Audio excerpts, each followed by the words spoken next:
and Killer. Dropping heat like we should, up and coming like morning wood and something good. Kicking the real to those that wanna rock with us. No slowing down and it ain't no stopping us. We've been rocking over 2 years long. The best podcast, best intro song. Forget the facts, opinions, we got those. And we make them run loose like a snot nose. It's bootleg, ain't nothing fake about it either. So sit back and watch, go grab a slice of pizza. But we prefer the subs, so hit the red button and you'll be notified when we said something. Hit the thumbs up, share it with your folks. Make sure to leave a comment, give your thoughts on our quotes.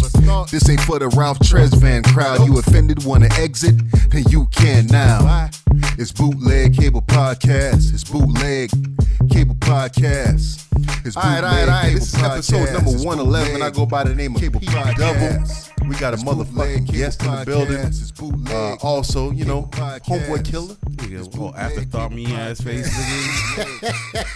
Shit. What's up? It's all Cutter in good, the man. house. Yo, welcome to the cast, Cutter. We don't have guests all the time, so we got to big up the guests a little bit, man. I got to big up the guests even before myself. Bro. All right, yeah, there you go. All right, you know what I'm saying? No disrespect, fam. All right, big up I yourself. still love you, bro. All right, that's cool. I feel it. Yo, Jay Cutter in the building, man. Cutter, what it is, homie? Good evening. Happy to be here, man. You know, Yeah, we gonna chop it up with you for a little bit, bro. I'm all for it. And you're a barber. Barber. You're a barber. Are you just a barber or you're a hairstylist, so to say? Because I think I was at the shop the other day. Yeah, I come through. I get the baldies every now and then. I mean, yes, I ain't got no hair, but I get the baldies every now and then. My homeboy Cutter hook it up. But I think I heard you and the boy Alex chopping it up about certain kind of licenses recently. Yes. So is there a different license for people that just cut hair? And is it like extra for motherfuckers that, all right, nigga, we gonna put this facial on you. We gonna snip with the scissors. You know what I'm saying? Well, there's a couple levels, but if to break it down in one and two parts, there's a cosmetologist license and there's a barber's license. There you go. So do Right. you have a cosmetologist license or do you have a barber's I have license? a barber's license. Okay. Now, for some folks who don't know, the main difference between having a barber's license and a cosmetologist license is that barbers are authorized to use a straight razor. Okay. Cosmetologists aren't. Okay. Barbers have to learn how to do color, highlights, Straight perm, razor all that as stuff. in the shit that you use to Yes, hit that the 30, straight, 35. What's the angle? That straight raw, that right angle, boy. It's about maybe 45 ish. Okay. Yeah. Anything a little tighter than that's gonna hit you with a hard scrape, man. All right, so what license you need to put the spaghetti plastic hair on niggas' head? Cosmetologists can do all that, man. Cosmetologists can do all fade it that. up and, Barbers you know, and make all it that look like stuff too. waves. But yes, but being a barber, having that barber's license does allow you to use that straight razor. Cosmetologists are not authorized to use that straight razor. Okay. The straight razor shaves is what it is. Okay, Killer brought it up. Yeah. And I've been hitting you, I've been hitting you on the text about that shit for a long time. Yeah. How you feel about that shit, bro? It's especially you being the nigga with the hair sitting between two bald niggas. How you feel about that shit, bro? How you feel about niggas coming in the game with this whole, you know what I mean? I could put a hair piece on you. I can get dreads tomorrow if I want to, nigga. Yeah, you could, man. Yeah, you could. These girls do it. Exactly. These girls do it. So how you feel about that shit, bro?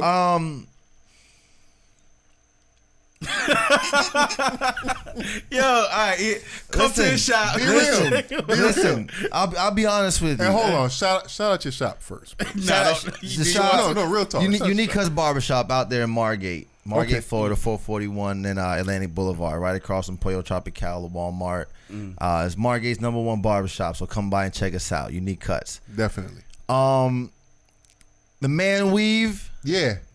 The man weave. Okay, first of all, let me just tell you that I appreciate all forms of art. Yeah. Okay, so being a barber, like I watch a lot of women who do these makeup and everything from eyelashes to eyebrows and all kind of hair types. And I mean, you've seen these Bronner Brothers pictures, right? Yeah, yeah. I mean, I've never been to a Bronner Brother convention yet, but I've seen pictures and videos, and it's an art. Yeah, I So- would say so. Yeah. It seems a little taboo for men to throw wigs on their bald heads or so have it, but at the same time, women have been doing it for years. Definitely.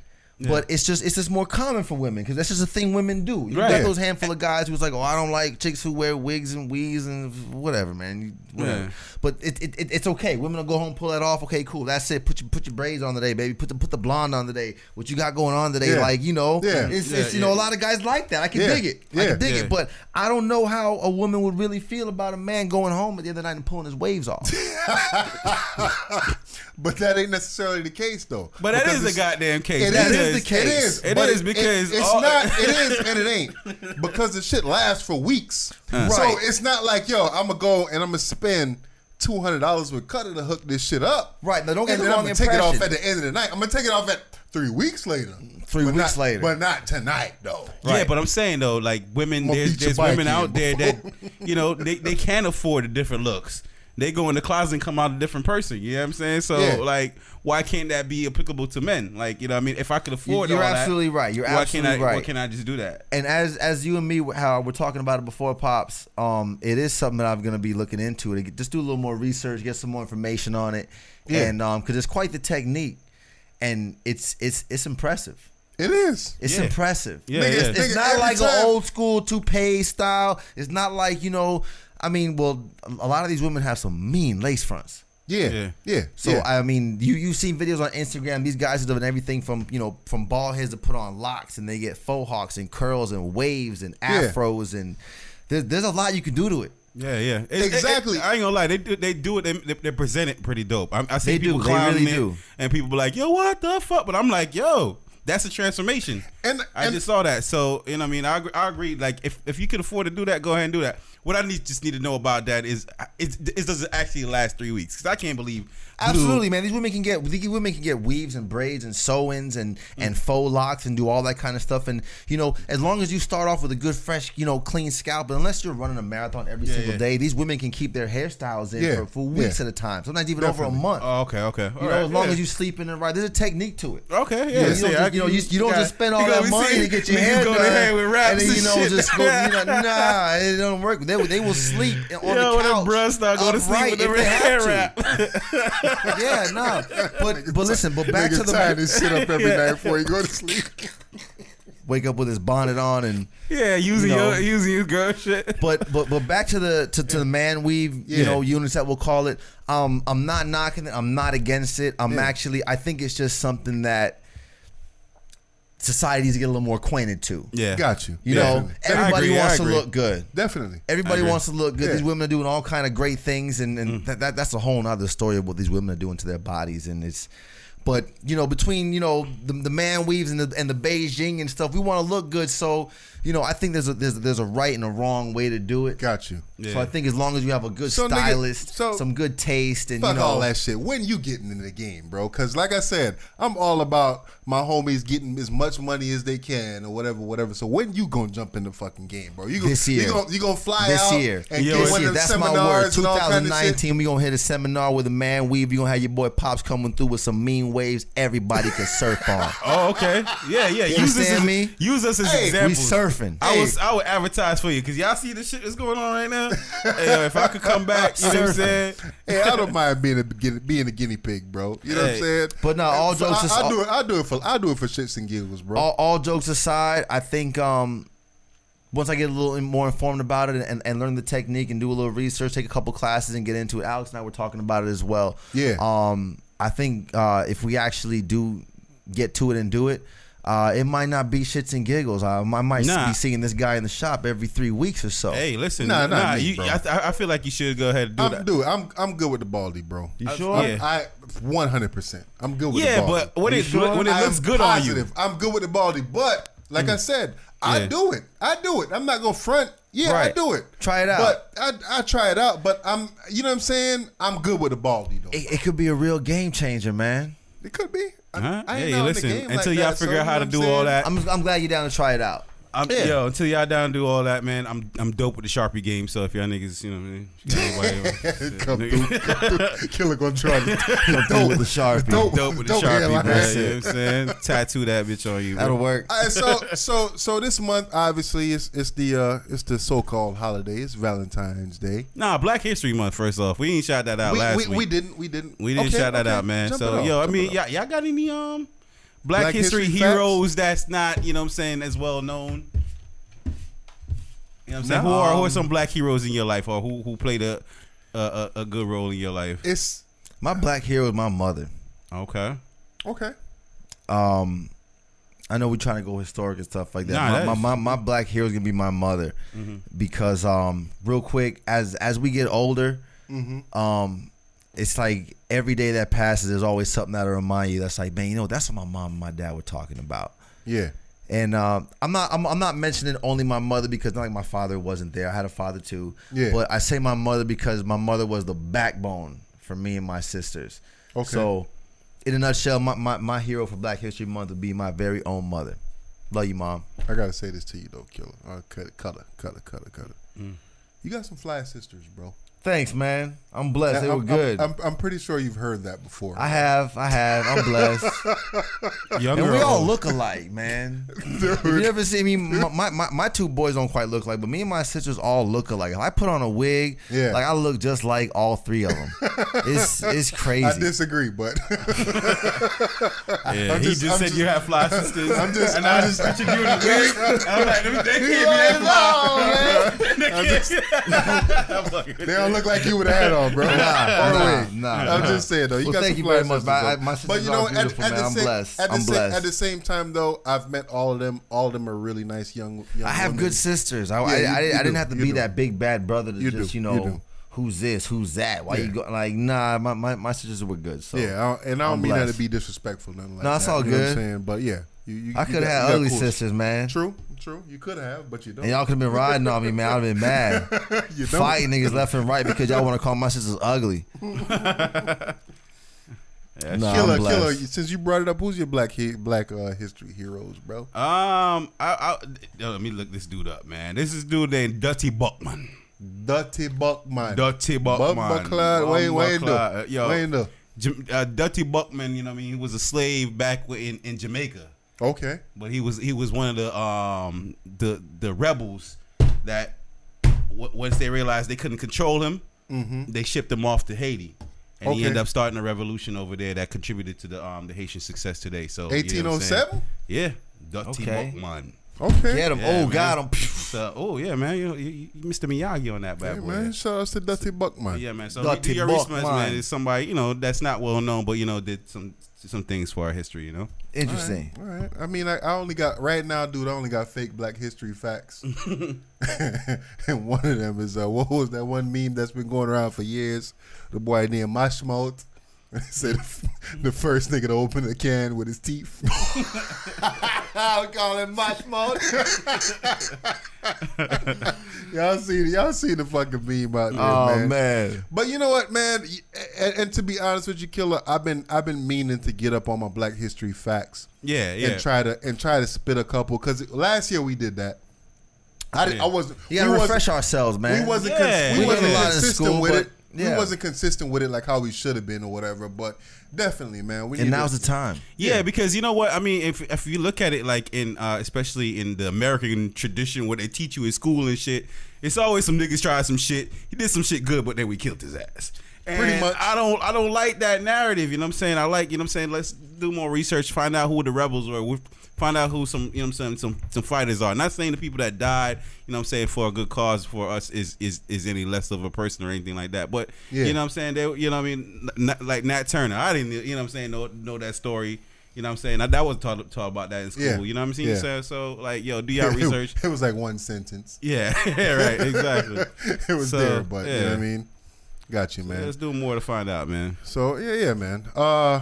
So it's what are you gonna say about Valentine's, man?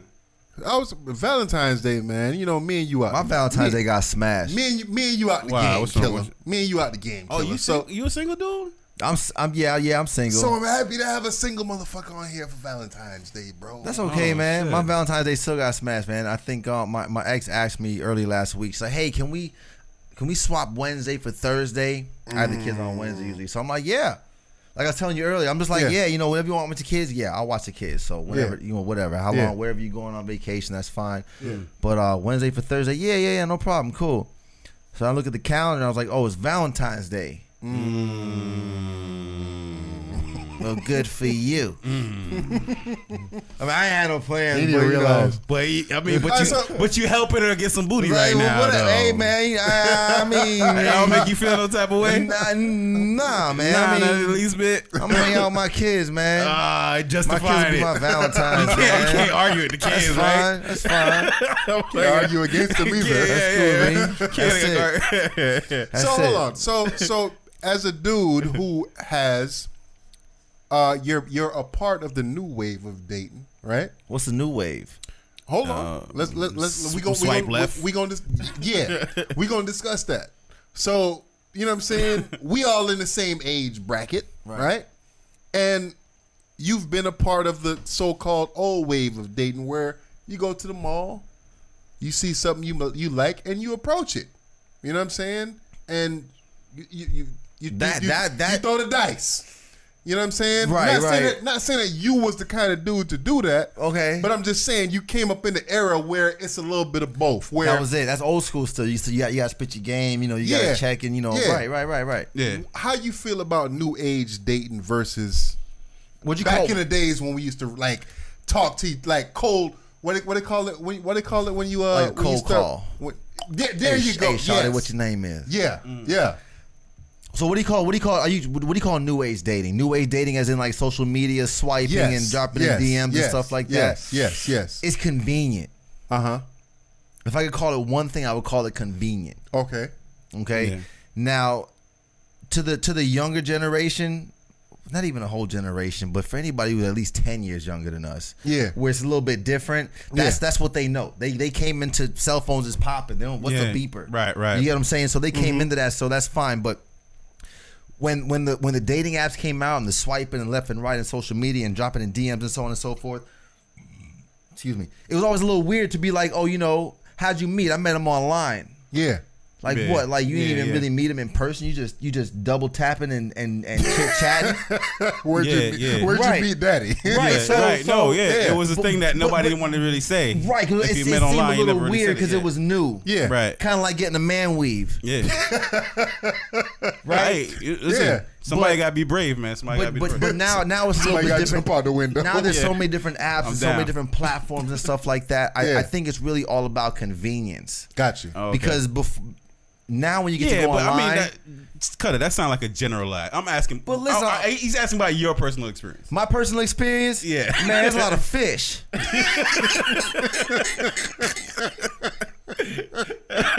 There's catfish, there's goldfish, there's lionfish, there's fucking dolphins out there. Sharks, sharks, and even them ones from the deep dark sea that with the big teeth that glow and you can't even know what they call. Okay. All right. Man. It's really all. It's a shortcut. Yeah, that's all it is. It saves time. It just saves time. You know, you can swipe on a cute face. I think you're cute. You think I'm cute. So it cuts to the chase rather than just having to run up on somebody and do a rejection. So, what are the new age conversations looking like? Like, are you finding yourself talking to like younger females or females from your age group? What makes y'all think I do this? It's asking. Nigga, you single, nigga. That's what makes us think you do this is that you're single, bro, and we're not. All right. You know what I'm saying? Right. Y'all want to know the real technique? So you have to do this. I wouldn't call it a technique, but this is just how I play the game. Because that's not even a strategy. Because if you have a strategy, that means you have a plan. Got you. Can't say I have a plan. That's deep, bro. Okay. But to make it simple, hold on, run it back. Right. Hit it more and more time with that. What it say? What's the battle term for it? Slow it down. Slow it down. Let me back it a little bit, okay? Slow it down. I just dissed you. I don't know if I could call it a strategy. Okay, so if you have a strategy, you have a plan. If you have a strategy, that means you have a plan. Got you. Right? Okay. So if you don't really have a plan, you don't have a strategy. Gotcha. It's like playing chess. You got a strategy. You got to look and plan your move. And okay, I'm learning here, bro. I can't really quite say it's a technique, but I guess we'll call it. This is the way I do it. I swipe right on everything. Hey, man, strength in numbers. Unless you Boomhauer, man. It's a numbers game, man. It's like I did sales for a long time. Okay, I swipe right on everything. Yeah, everything. Listen, I mean, unless you catch me like off guard, like ooh, that's different. Yeah. Otherwise, it's swipe. Because I'd rather just sort through later. Today, you were Got you. I'll sort through later. Got you. If we match, Like, okay, I'm the guy that, listen, when I swipe through and you see some profiles, it's like, sometimes you read the profiles. Yeah. And you only read the profiles if it's actually, they catch your eye as cute. Gotcha. Okay. Then you read the profile. Gotcha. If you just swipe and everything, you do, you automatically, you swipe left on ugly, okay? But you'll stop and look on cute.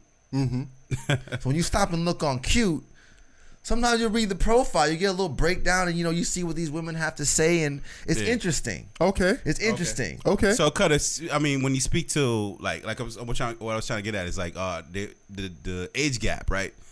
I feel like when you talk to younger females, it's a lot different, man. The vibe is different. I feel like they're more direct now.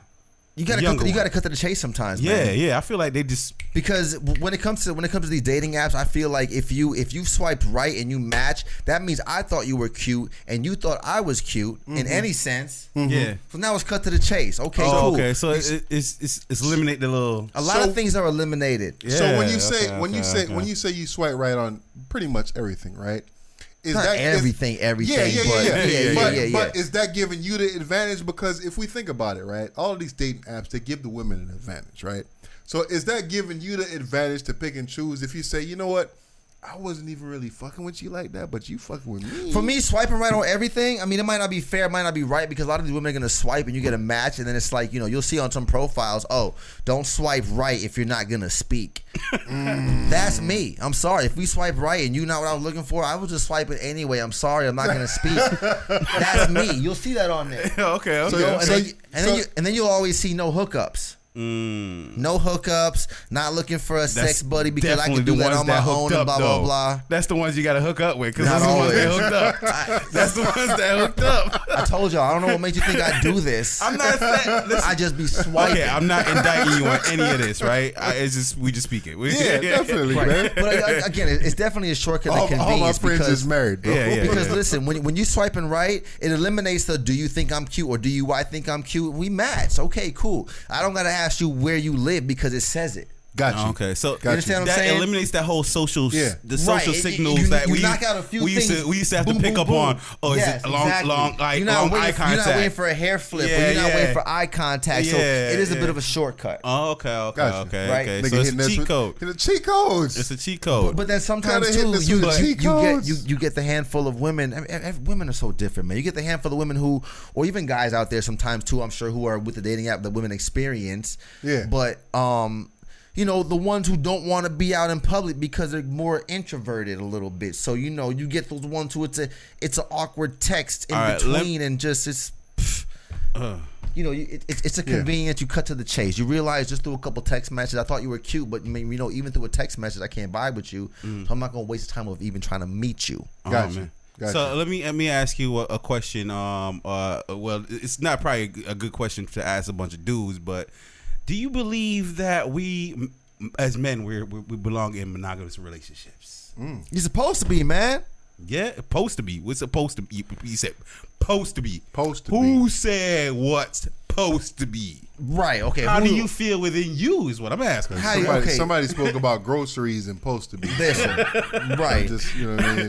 Supposed to be is different. You're supposed to from be, a lot of okay? people. Because let me tell you something.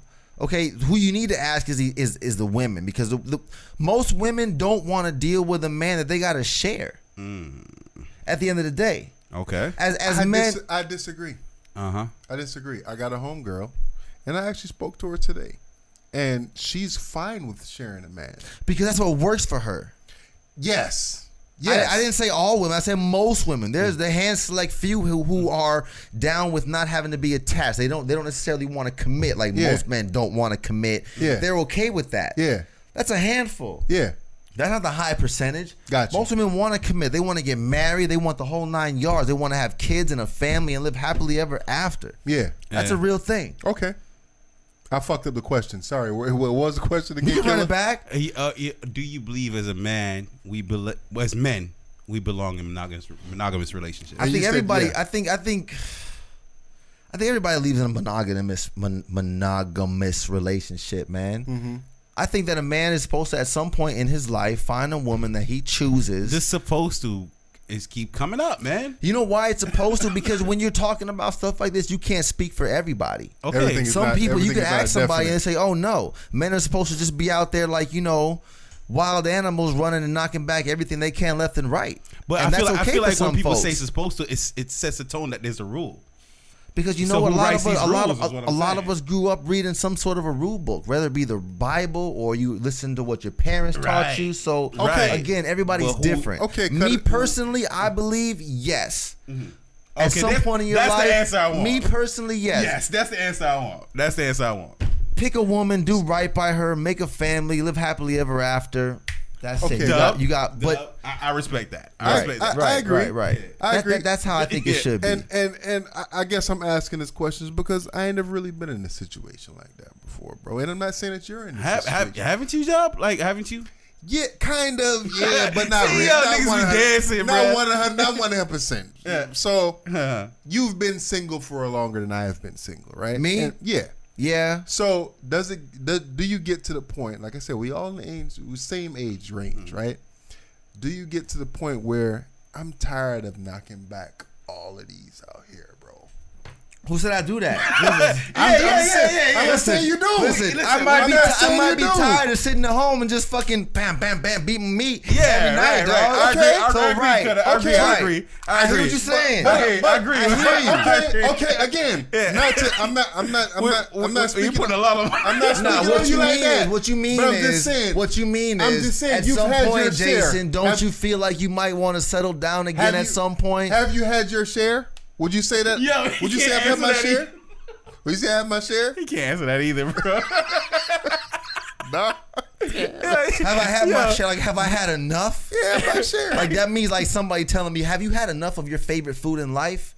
You're 36 years old. Exactly. So now, that's a good answer. Yeah. So do you believe? But listen, I get what you're saying. Yeah. But if you want to use that analogy of have I had enough, you're not cornering me. No, okay, never. No, you're not cornering me. All You're right, not cornering me. making sure, bro. Have I had enough? Enough to say, you know what? Everything tastes like chicken. Everything don't taste like chicken, man. Okay. So, are you trying to still? Because chicken ain't even all that. But I'm saying though, you know when people try stuff, you say, "Man, I tried frog legs. Man, it tastes like chicken." Let me tell you something. I tried this before. It tastes like chicken. So I'm just saying, have you had enough things that taste similar or close enough to chicken to say, you know what, man? Right about now, I ain't even with the international it all tastes like chicken, no but we've been eating chicken our whole lives. What I will say, You're right. What I will say, okay. Yes, not everything tastes like chicken, okay? But what I will say, everybody's taste is different. But when you taste what you like, you'll know it. Got you. You'll know it. Yeah. And at that point, since we're talking about food, when you eat something that you really like, you don't want nothing else. Got you. Got you. All right. Okay. And that's more of a feeling. When you feel that, you'll know that. Got you. Okay. And at that point, you know, you have to, you know, all right, man. you progress from there. All right. So we appreciate you holding that down, C-Cutter, man. We living vicariously, chicken ain't all man. That, man. We living vicariously, man.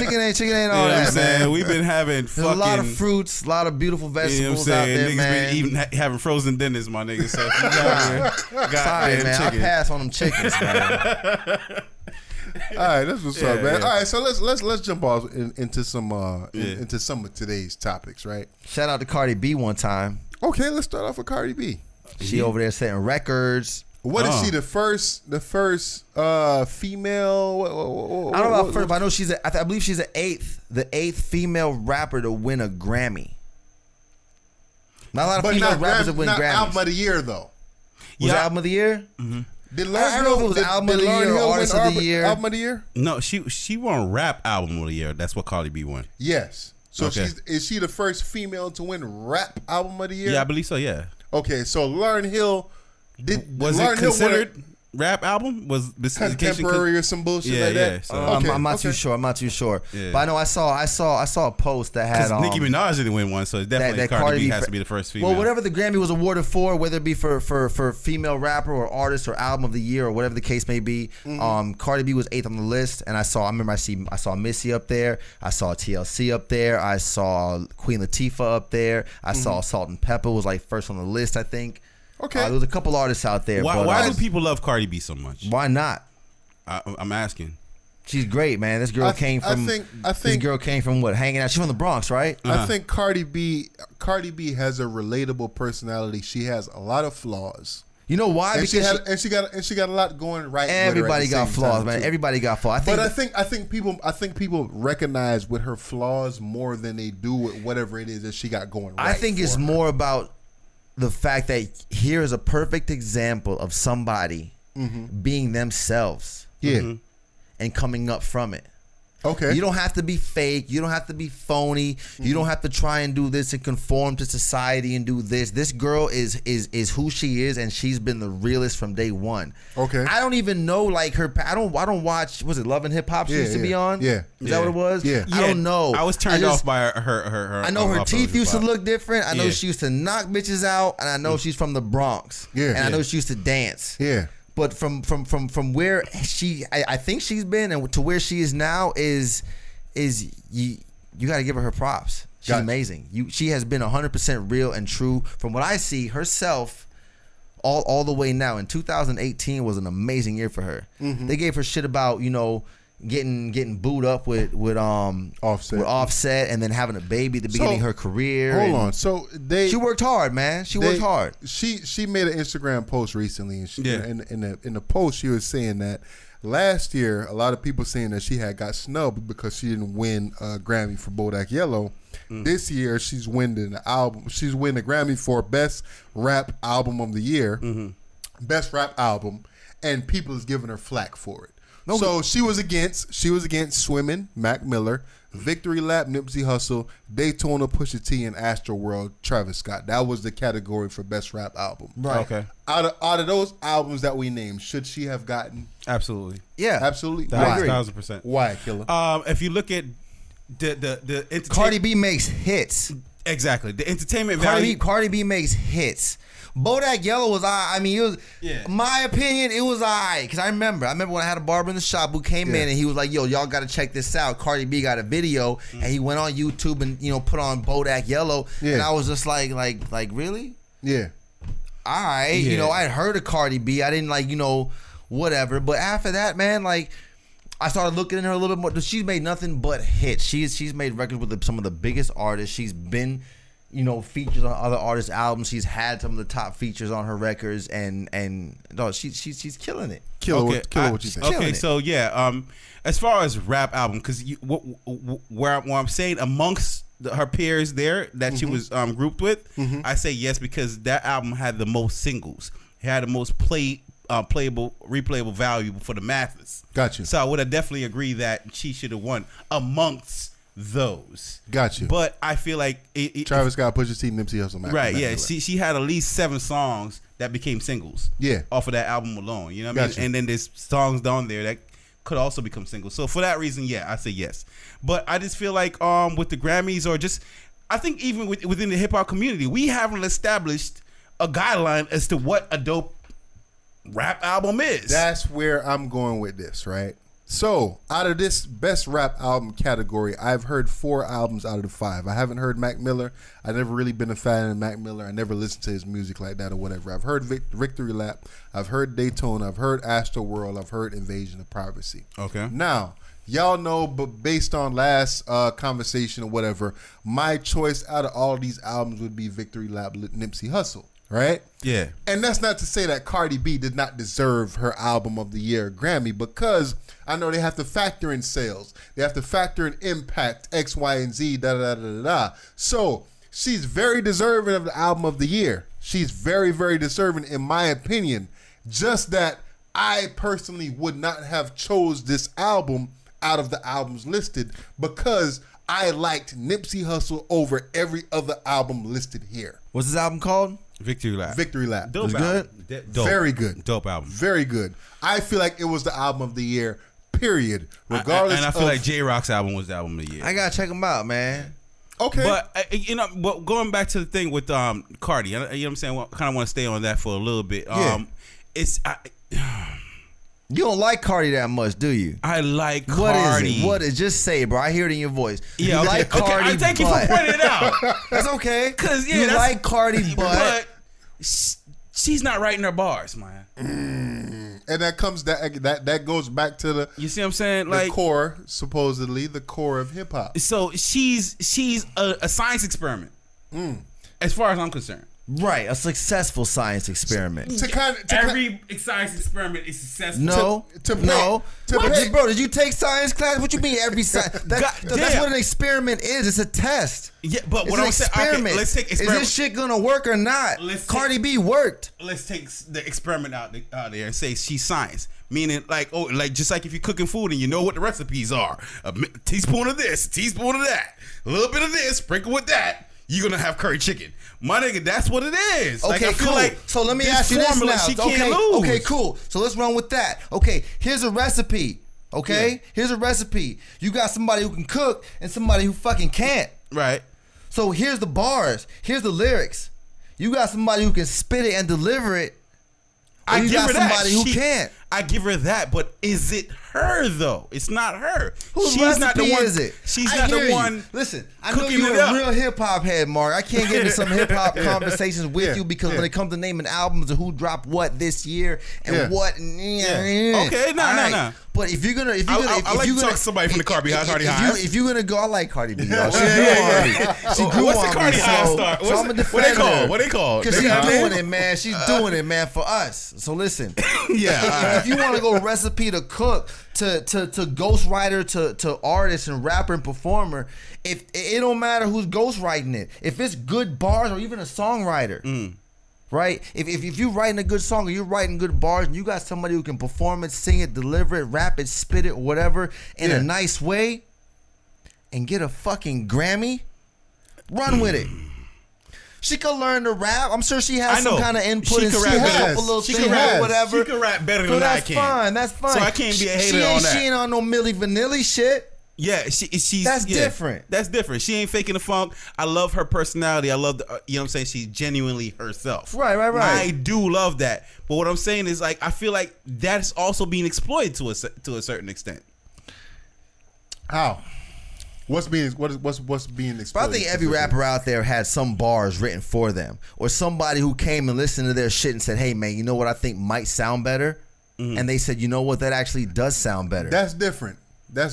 Yeah. What we're saying is it's a collaborative effort, right? For you to if I spend some shit for you, shout out the whole chef, shout out the whole kitchen. If I spend some shit for you, if she won the Grammy, the whole team should have went up there for the award. And you say, "Yo, I feel like it'll sound better if you spit it this way." All right, cool. But it's different if me and you say, "You know what, Cutter, we gonna make a song about these bitches," and me and you sit down and we write the song together. Right. So that's what I feel like when she went up there and accepted the award, I feel like, yo, bring out some of these ghost like bring out the whole team. So what you saying? So what you saying is somebody just writes her rhymes and she just reads it and says, "Okay, I'm gonna rap this out." No, I'm saying that she sits down with somebody else and they write the rhymes together. Yes, they write it. Yeah, they write it. So what's wrong with that? It's nothing wrong with it in today's age. In the old school, nah, son, you an MC, not a rapper. You're an MC, so that you write the shit that you feel in your heart. Okay. I can't. Whatever personal struggles you dealt with in your life, only you can convey that. I can't convey that for you. So let's just say you grew up without your pops. You know what I'm saying? Only you could convey those struggles that you grew up without your pops, this, that, and the third, how it affected you, blah blah blah blah blah blah. Right. Blah, so who's to say that she doesn't do that? Maybe she doesn't have the skill to, write her own rhymes and lyrics. But she could explain her story and have somebody who has a talent to write lyrics and put things together for her. So at that point, to me, at that point, you're not an MC, you're a producer. Then let her fucking produce because her production is getting her a fucking Grammy. It is. Hey, and like I said, I can't hate. I'm not gonna hate. It's hard for me to hate too. But production and being a producer, is still an art form, right? It is. So that still makes you an artist. No, that's a business. I hear where y'all coming from. It's starting to sound like a business. But you know what? Let it be a business because we all run businesses to make money. And if this is her business, get that money. I hear you, but then she's being celebrated as different. What do you mean? What do you mean? Are they glorifying her as her own songwriter, as for writing her own lyrics? No, they're kind of yeah, kind of. If you're saying she got the best rap album, that means she got the best rap album.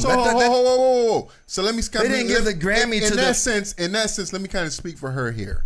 In her video in Instagram, she came out and she said, "Listen," she said, "Y'all crucified me last year and said that I didn't get this because of Bodak Yellow. This year," she said, "Yo, I was in the studio for 3 months straight. I was pregnant as fuck.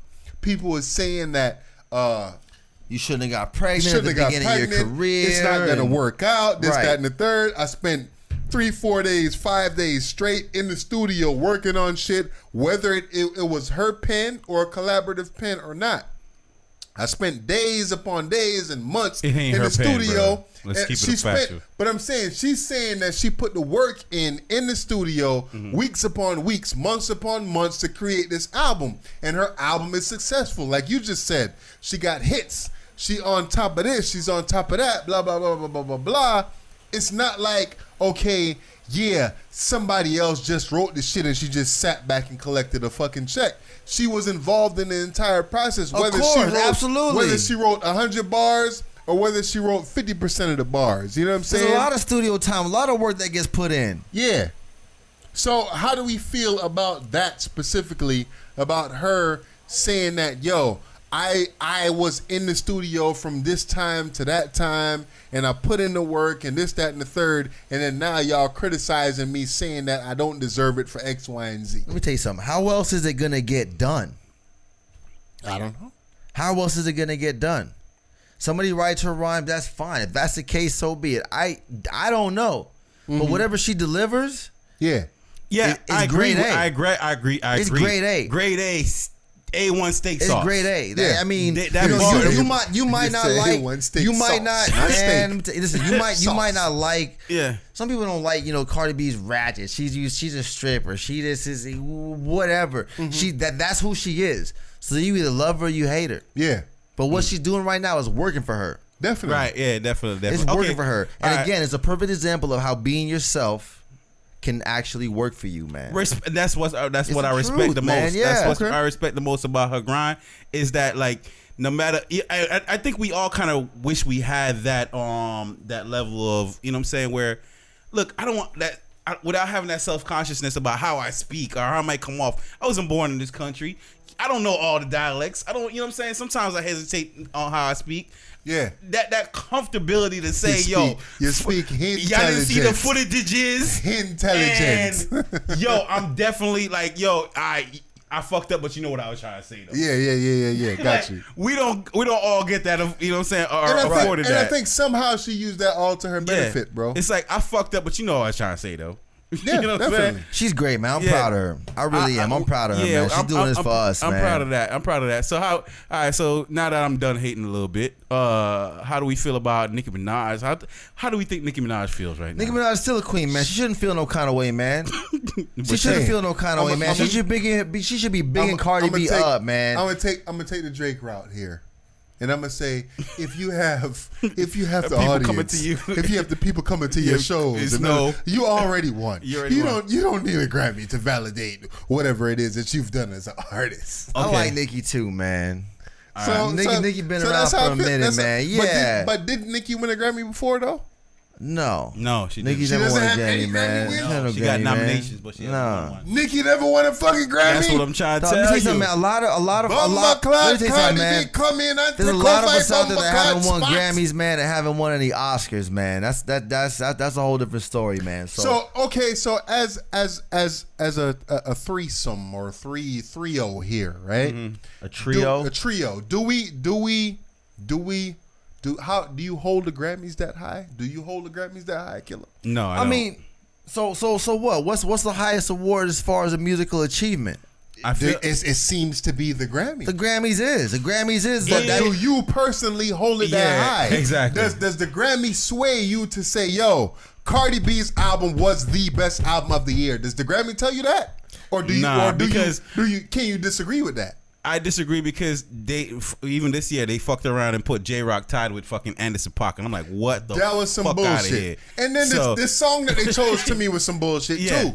Yeah, exactly. So fuck Man, out I'm of sorry here. to say, I don't even know who J Rock. You said J Rock who? I don't even know who J Rock is. Win. Second time you don't fucked up today. You don't got confused Pokemon with fucking Dragon Ball Z. No, that was a joke. That was a joke. That's funny. No, but fucking the whole situation, man. Does the Grammys tell? Yes, I think once upon a time it did. Yeah, absolutely. The Grammys is supposed to be the universal as far as society is concerned in the United States as like, you know, one of the highest achievements for a musical award. Whether you got the best album, the rap album, or, you know, best new artist or best whatever. Like, I mean, it's higher ranking than getting a, you know, an MTV award. Got you. You know, or you know, Nickelodeon People's Choice Award or whatever it is. A Grammy's a big deal. But that's like getting an Oscar for your movie. But at the end of the day, you know your ear though. You know what you like. And you know what other people like too. Right. Everybody has preferences. So, I mean, it's generalized. So, what I'm saying is with this, I could understand why Cardi B won this. You know what I mean? I can understand why the sales, the impact, this, that, and the third. I'm just saying I disagree. So, the same thing that he's saying with the whole Anderson It's all about pack, most. You might disagree, but most people thought that Cardi B was the best. But we can't go by what the most is, man. What you mean, dog? So I mean, what I said, you can't go by what the most is because most people are sheep. Most people are sheep. Well, whoever voted for Cardi B to win the Grammy, most of them fucking thought that she was the best. Most of those thought it was best because it's beneficial to their pockets. Then so be it. Cardi B still winning. She's still winning. I'm not hating. She's still winning. I put out my hate already. I'm done with the hating a little bit. If she won a Grammy or if she didn't, it didn't make no difference in my life. But I'm fucking happy she won that Grammy. Good for her. Okay. I ain't mad at nobody else who didn't. Yeah, I guess what I'm saying is, as a hip hop fan, they giving J. Cole any awards these days? I guess what I'm saying as a hip hop fan, I still don't feel like hip hop has been given the justice it deserves. It never has. Okay, so like you were saying, King's Dead. Yeah.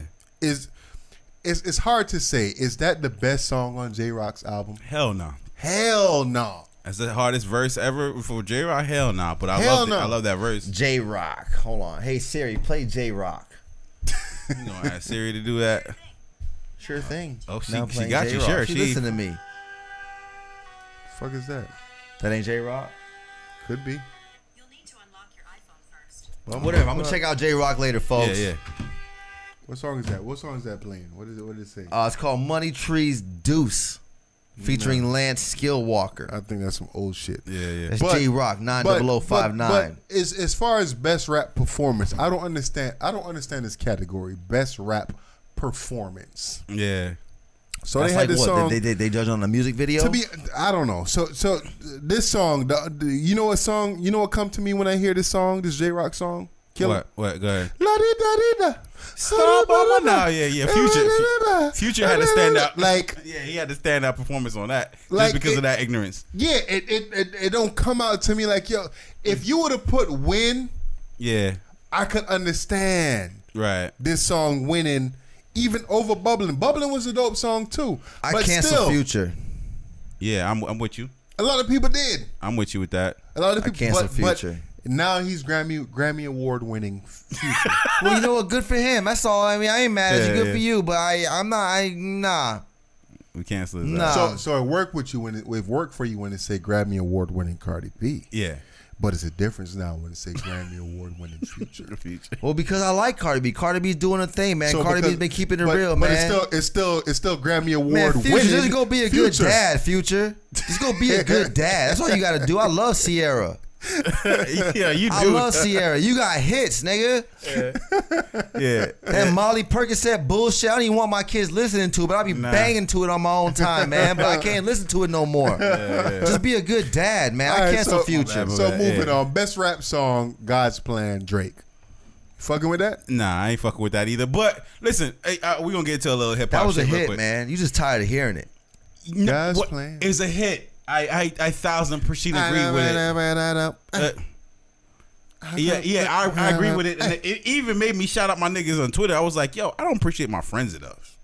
You know what I'm saying? Shout out to my nigga P Double. You know what I mean? Shouted it out. Yo, I was like, yo, that's a really deep song. But at the same time, I feel like with rap, like nobody has ever established, yo, what are the criteria? What are the, you know what I'm saying?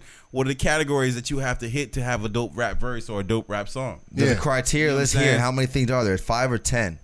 There could be a lot if you really want to dissect it. You know what I'm saying? Yeah. There Break could it be down. Give me 5 things that you think that are necessary to make a good rap album or a rap track. Make a dope rap track. I think you have to have good lyrics, metaphors. Do you have to write them yourself?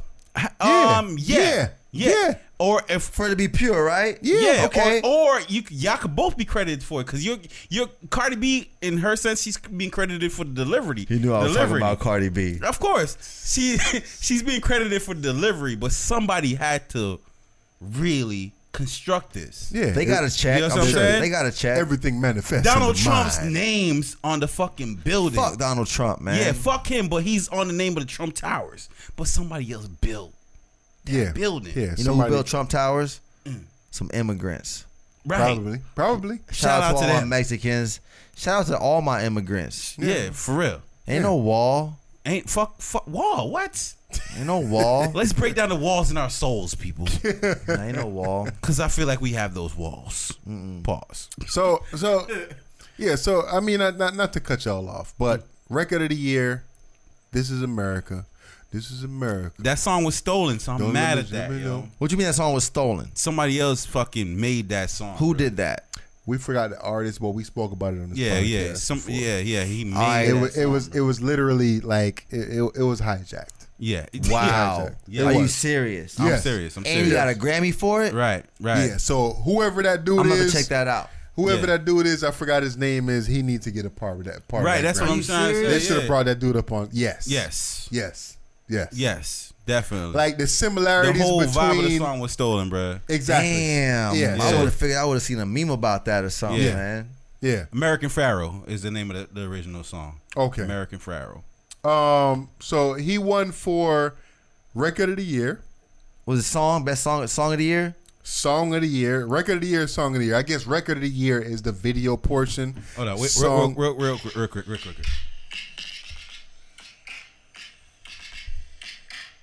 Take the mic so everybody can hear. What's his name? American Pharaoh. American Pharaoh.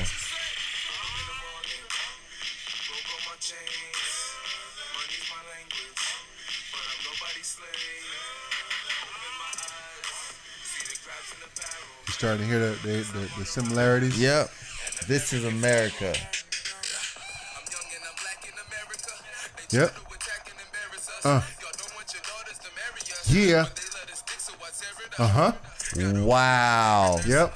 We spoke about it before Yeah. on the podcast. So that song came out about 2 years before fucking Childish Gambino joined John. Yeah. All right. Well, So- since y'all already ran that on a podcast, I'm about to backtrack and check that out, Okay. man. Yeah. So Wow, this is interesting. They said this is the first so-called rap song to win Song of the Year, not Rap Song of the Year, but Yeah. Song of the Year. Period. How do we Okay. feel about that history-making situation right there? How do we feel about that coming from a Donald Glover?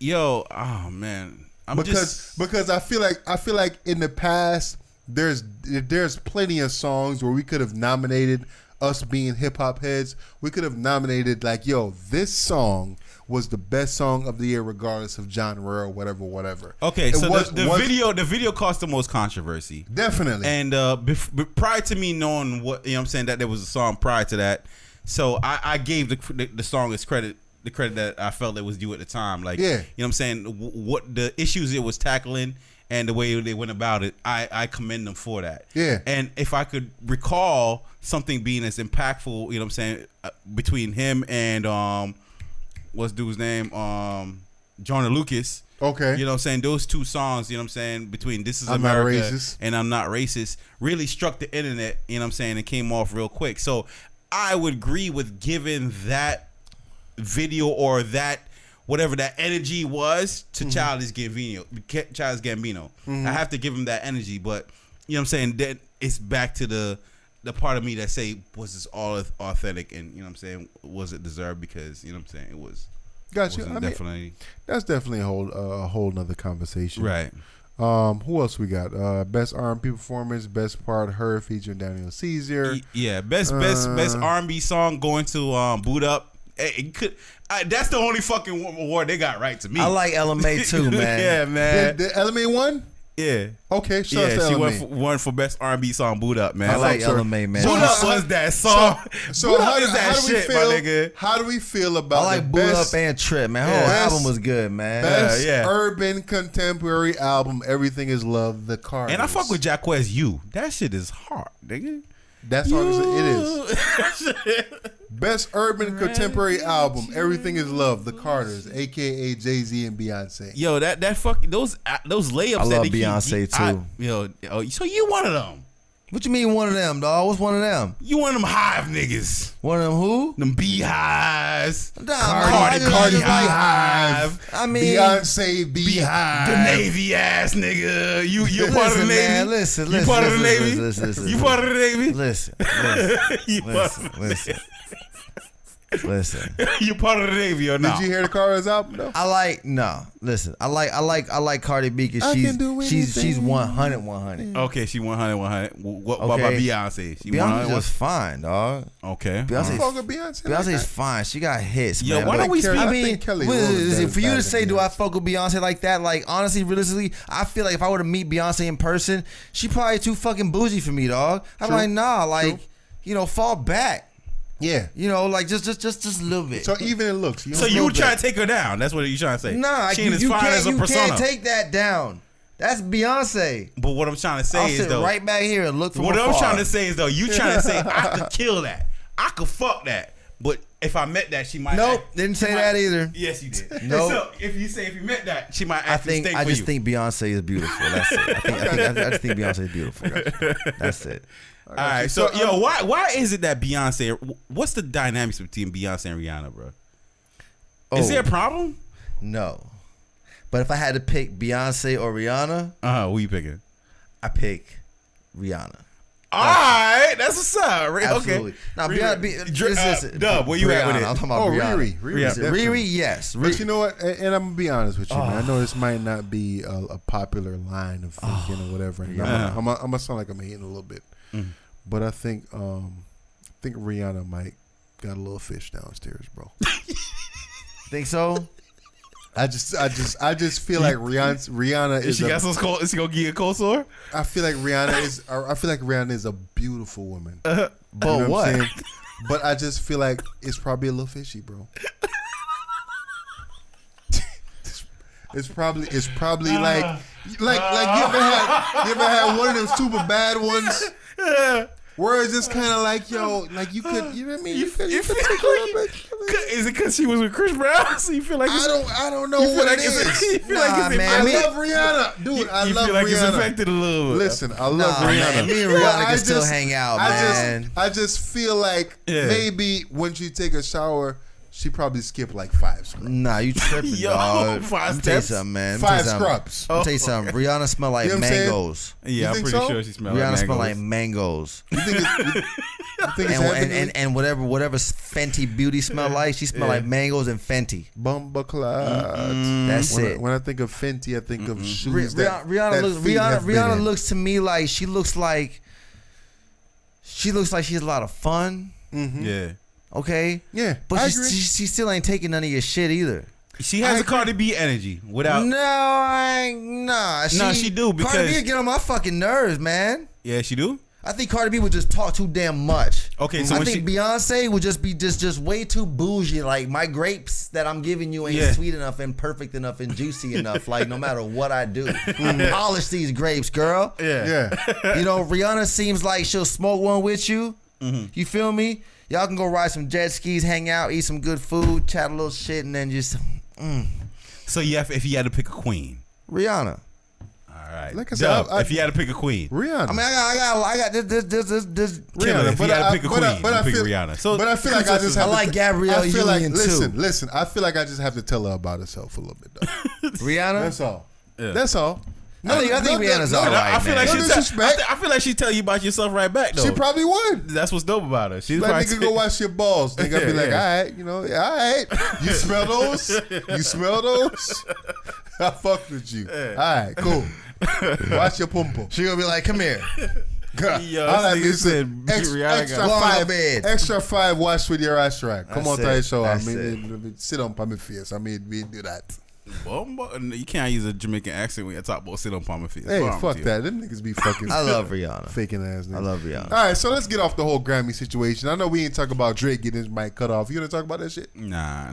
Why? I feel heard like they we- did that. Why they did Drake like that? But I think they did that to everybody though. They even did it to Cardi B in a sense. They cut her off. Well, too. it's her a thing. speech was whack. It's a thing. Yeah. Drake was sitting there she was talking so about emotional. basically. Cardi B was so emotional. I didn't watch the Grammys. Damn, you love some Cardi B, my nigga. But listen, man, you you shoot her you some bell said, every you said her chance you speech get. was whack, dog. She was It emotional. was, This girl won a dude. fucking Grammy. It was, yo, That's a big deal. Let me tell you something. Let me tell you something. 2018 flew by yeah. for Cardi B. Okay. Yeah, This girl got a husband. She got a baby. yeah, Uh-huh. And she's making fucking millions of dollars. Okay. Yeah. Doing what she loves to do, being And I've been herself, known I was making nominated hits. for at least 3 months. All right, so hold on. Let's stop there. I was known I'm nominated for 3 months. Let's stop there for I'm a gonna have second. something to say, my nigga. Let's stop there for a second, right? Yeah. I believe this was before the Grammy started. There was a little, it was a little session. You had Meek Mill, you had Kevin Hart. That was at You had- the Rock Nation brunch. Okay, They have a pre. How did you feel about that? Did you see that, Cutter? So basically, Meek Mill, like they asked him to propose a toast, and what he said, like more life, more, Yeah. more some shit like Yeah, that. yeah, and then yeah. Kevin Hart If grabbed you- the if you believe- stage, yeah.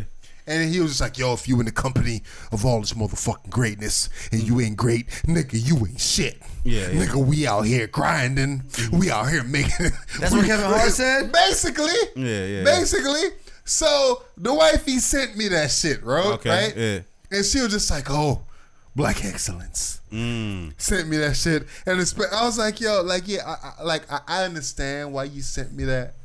I understand why you inspired, but I'm never gonna be a part of this fucking boys club, no matter how hard I fucking try."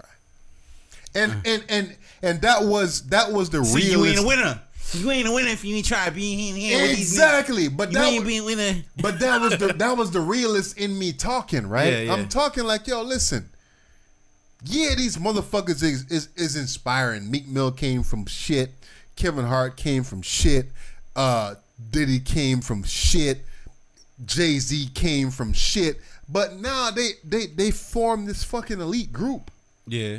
And I will never be able to really, really get in that chance. And even if I sell my fucking soul to get into this damn group, I still might not be able to get into this group. Because these is rich niggas. They already rich niggas. They shunning the broke niggas. They making songs about motherfucking broke niggas like me.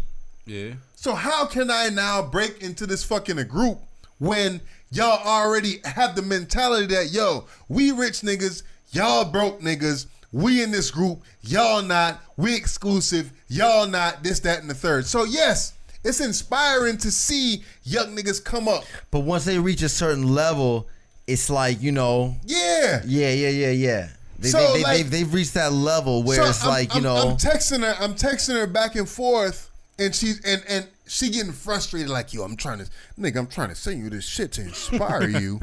And you shitting on the shit. Yeah. I'm like, yo, I'm not necessarily shit. I understand what you're trying to do, but I'm saying I would probably never be a part of this situation. You know what it is with Kevin Hart?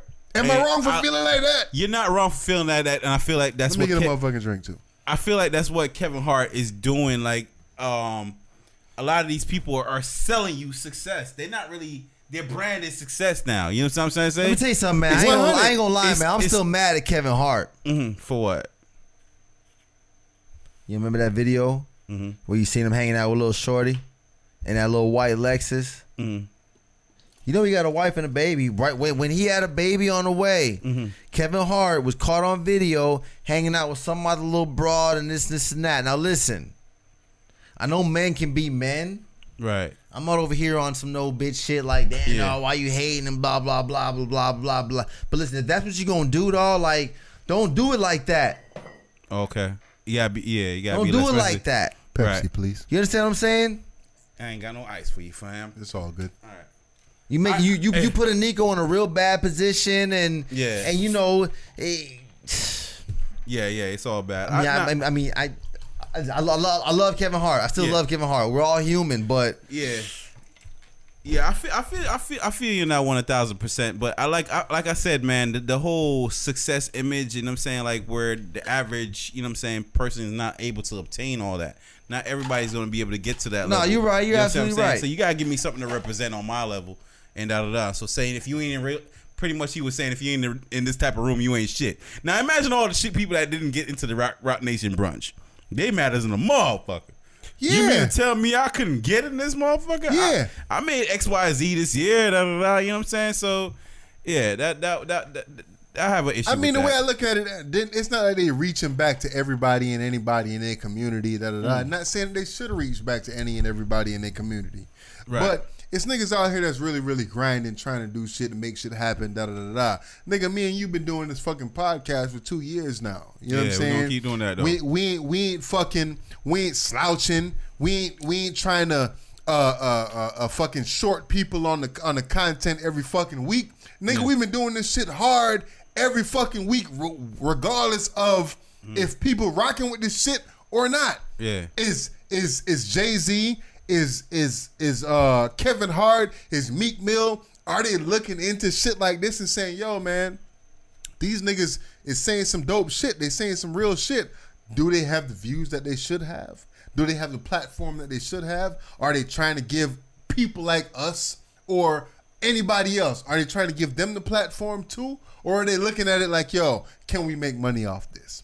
Can we come up off this? Right. Can we da-da-da-da-da-da? And I think that it's the latter. I think they're looking at it like, yo, can I come up off this? Can I make money off this? Can Right. I influence this to make sure that, you know what I'm Right. saying, it all comes around back to me? It's definitely goes back to high school. Everything comes back to high school, don't it? It's like if you the popular Man, that dude. shit was so long ago, man. Yeah. But I feel you. If you the most popular dude, i.e. Jay-Z, the closer I am to you, the more sauce I gain. Mm-hmm. So I'm just, you know what I'm saying, drawn to you because of your sauce, and the closer I get to you, the more sauce I look like I have. So you know what I'm saying? Yeah. It's just it's a affiliation look. It's not necessarily like I don't feel like all these people are actually friends and. You know what I'm saying? Like, what the fuck was Cali doing there? Like, you know what I'm saying? Swag, Y'all wanna, man. yeah. But yo, you sent me a video, man, and I hope we can find this video on YouTube. And I know my man Cutter probably, you know what I'm saying, a little tipsy right now. And shit, but all right, let's watch this little video right here together. What video is that? Oh. Cheers to more light-skinned kids. Really, cheers to more light-skinned kids. If I marry this colored person, will I become black? And as chief protector of Aborigines, it is my responsibility to accept or reject those marriages.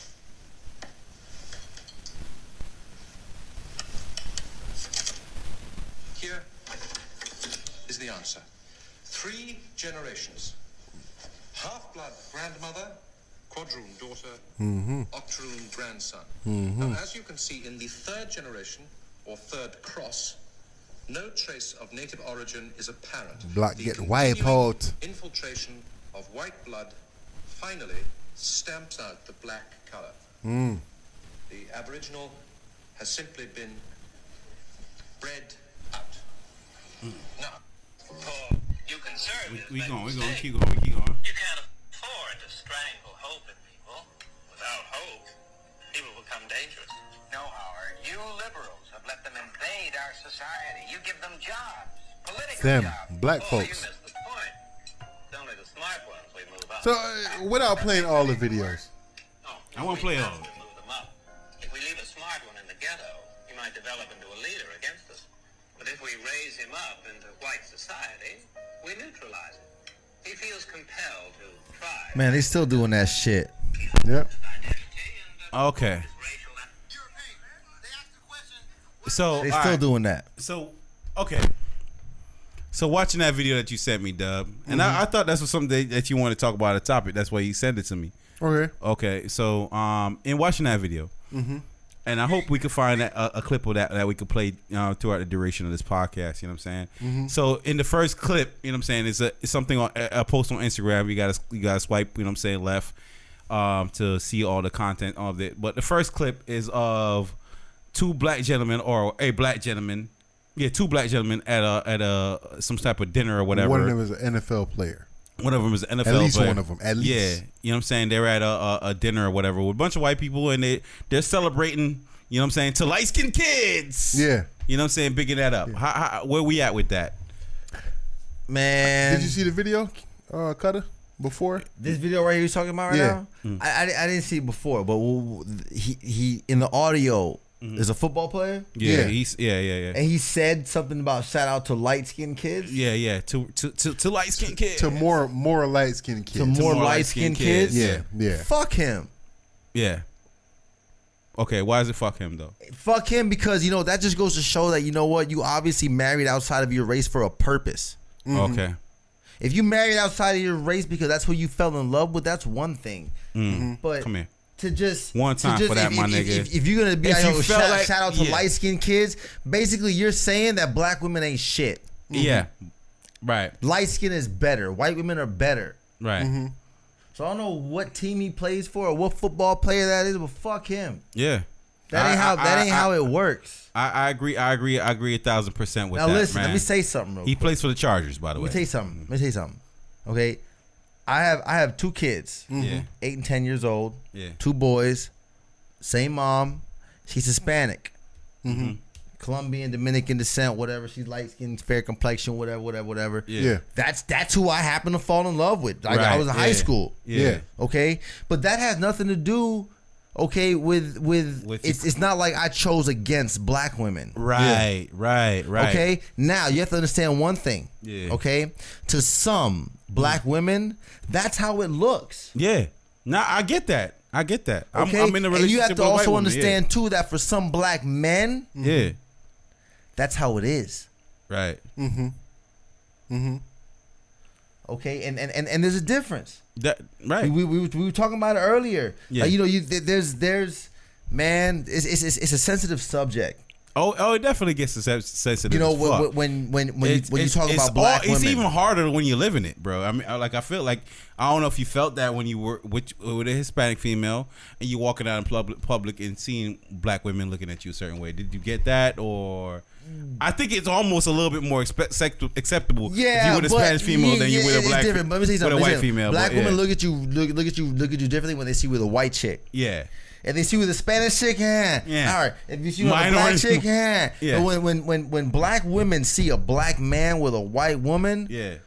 they feel some type of way. Okay. And they have every right to feel some type of way. Okay. Yeah. And the reason for that, okay, not all black men who date outside of their race have a problem with black women. Right. Okay, Yeah. but Right. most black men that you see dating white women Yeah. or outside their race, Yeah. okay, let me tell you something.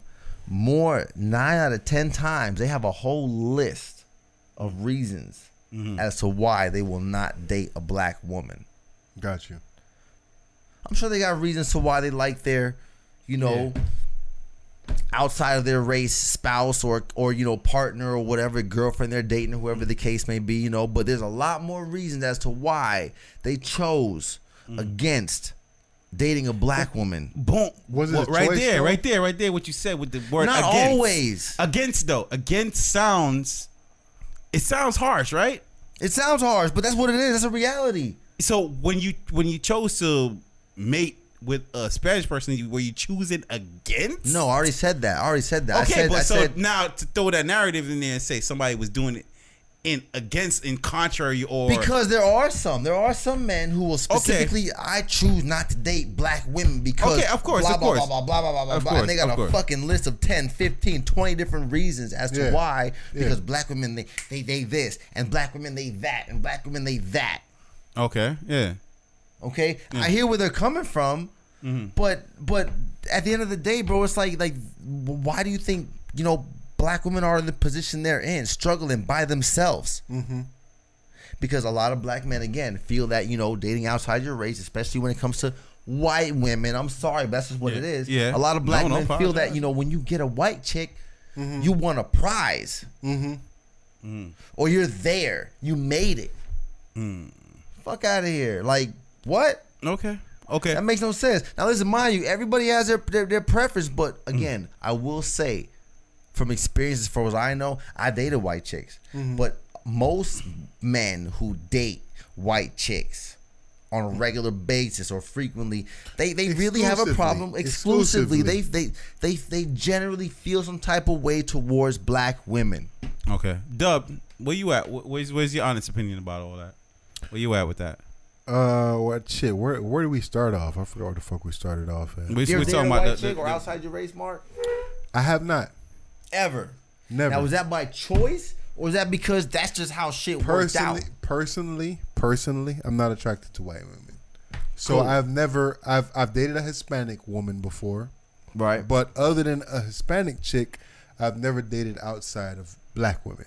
You know what I'm saying? So personally, Niggas shooting themselves bells, but go ahead. No, I'm not shooting. I mean, Hispanic is the same shit. It's outside.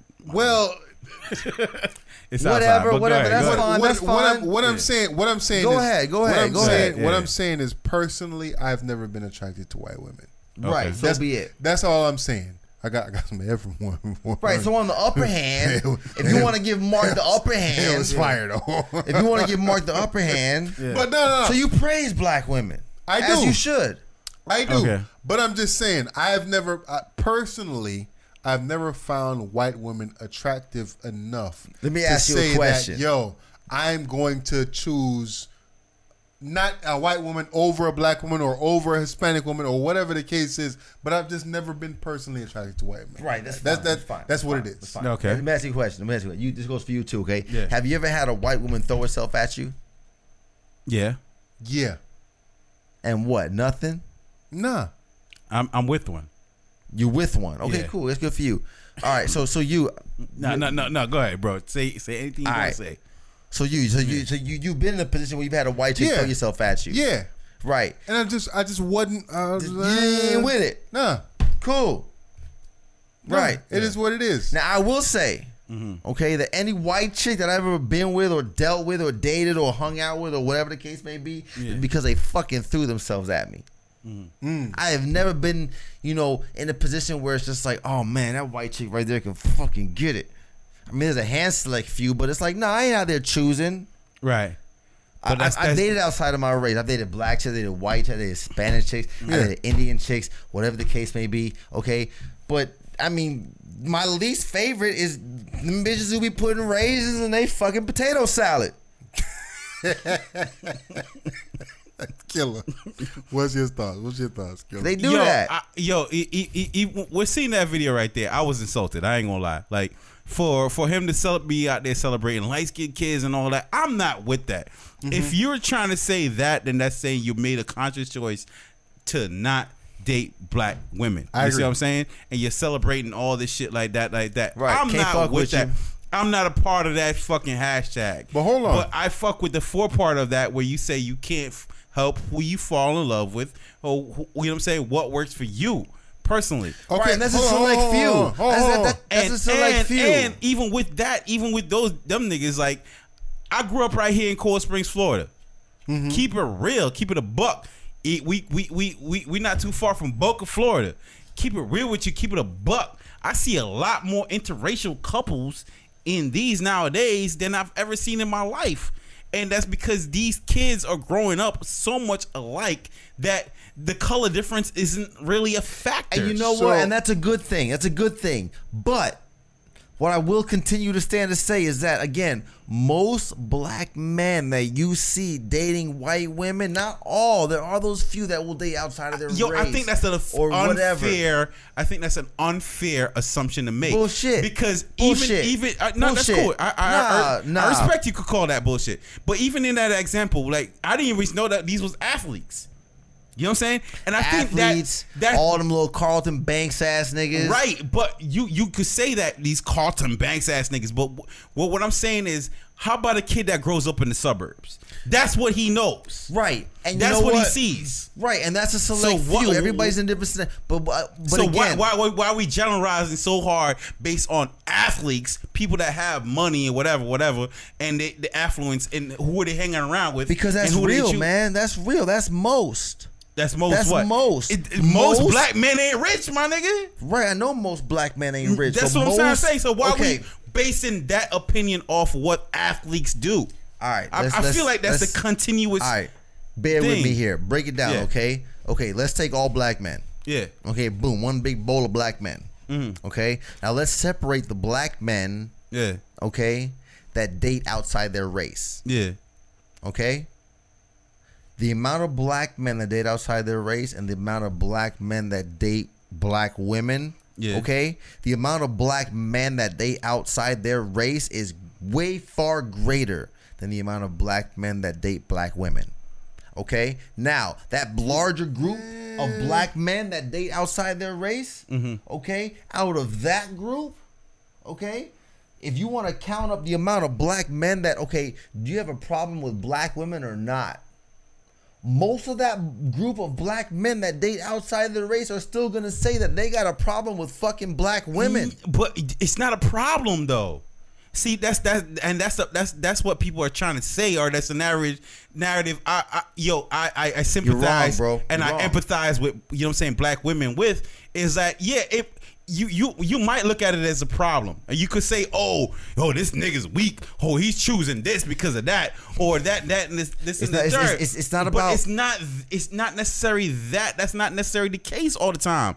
Like I said, is you have people that grow up in suburbs in mixed schools and everything like that, and that's who they choose. That's who they know. That's what they know. They didn't choose against their race. They just chose what they know. Attraction doesn't mean that it's a choice against your race. You know what's unfortunate, Pops? I hear what you're saying. I hear what you're saying, because that's a situation too. Yeah. If you're a black kid, you know what I'm saying, you got some successful black parents and you grew up in the suburbs. Right. Which unfortunately the suburbs is usually where all the white folks are at. Right. So you're stuck in this environment where you're around a bunch of white folks. Right. And you get hooked up with a white chick because that's Right. just the way it worked out for you or in you life. grow up in Florida and you're about to round a bunch of Spanish chicks and you get with a Spanish chick. Does it mean that you chose Man, against? man, Florida got some ratchet ass black girls too, man. So it ain't just about Florida.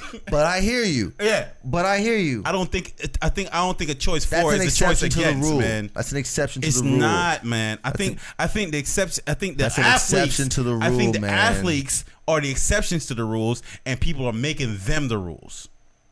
Hey, Mark, let me ask you a question. Let me ask y'all boys a question. If I threw a party, Yeah. I say, yo, it's my birthday, though. I'm about to be 30, whatever. Yeah. I'm throwing a party. It's going to be big. I got a DJ, this and that, like all inclusive. Make y'all boys come through. But listen, it's white chicks only.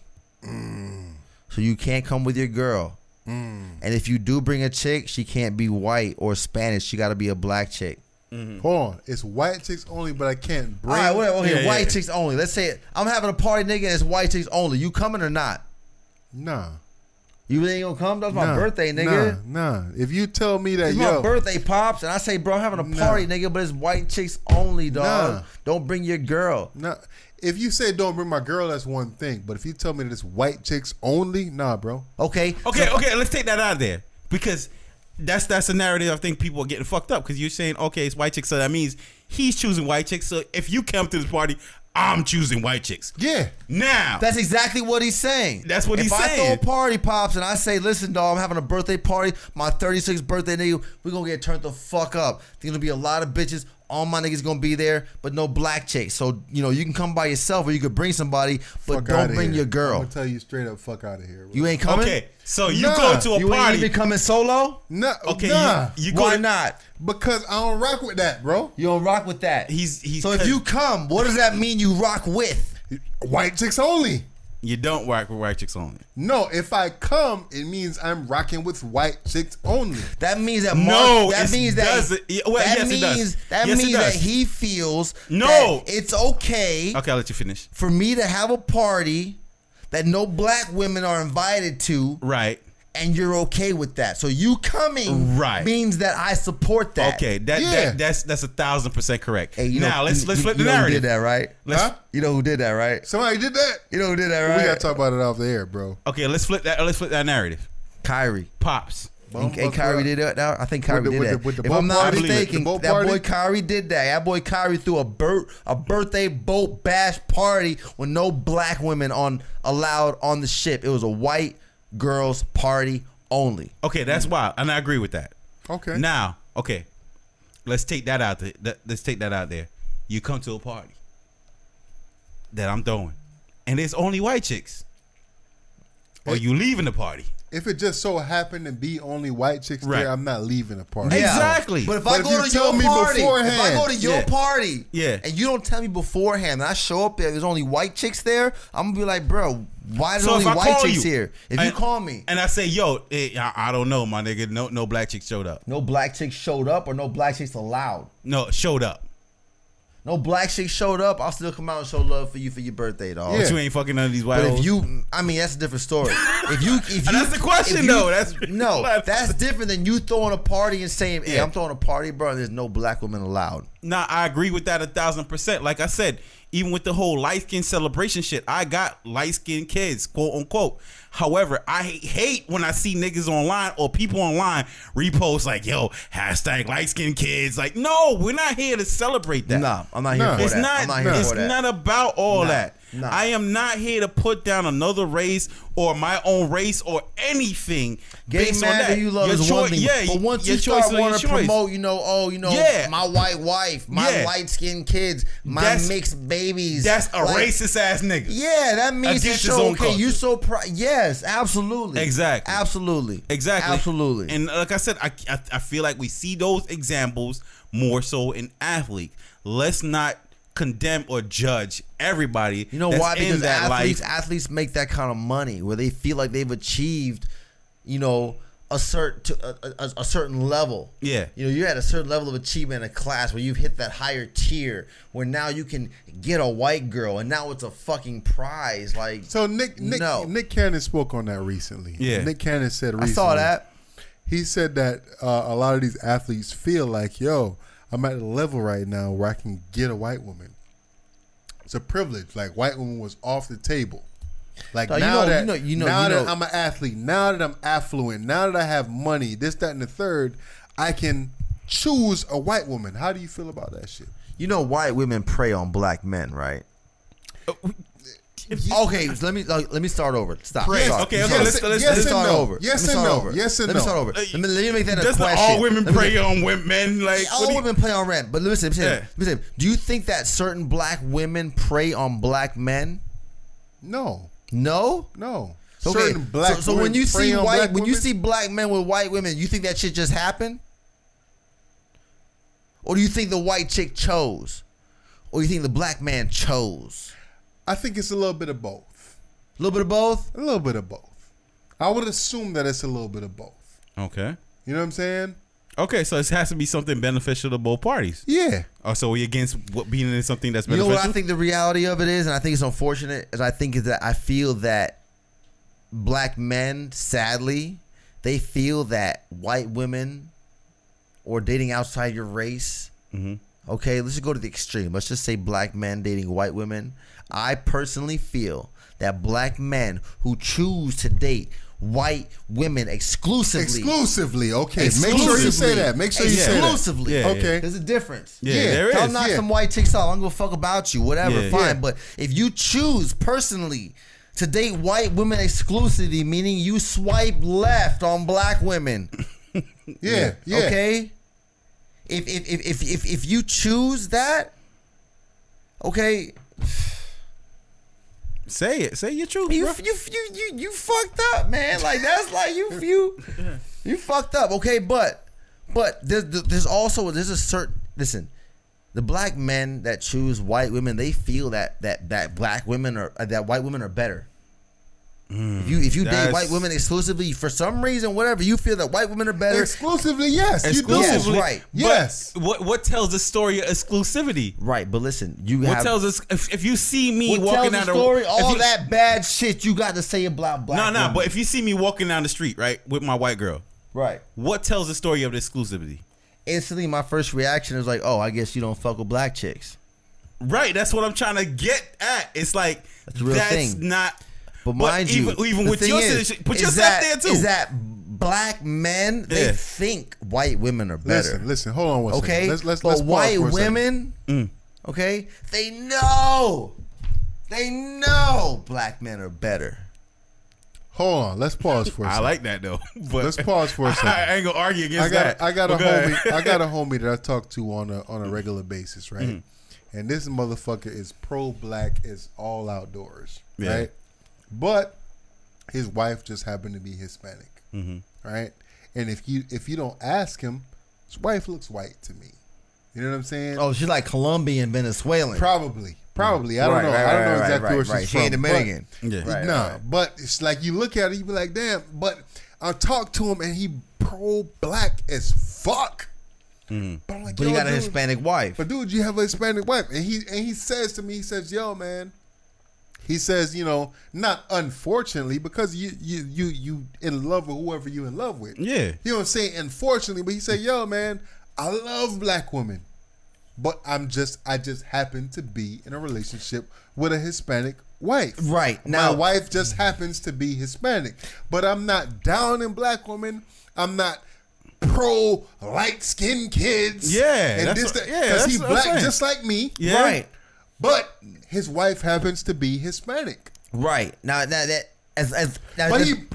when I say this, like if you look at the messages that me and this dude sent, pro-black as fuck. But his wife is Hispanic.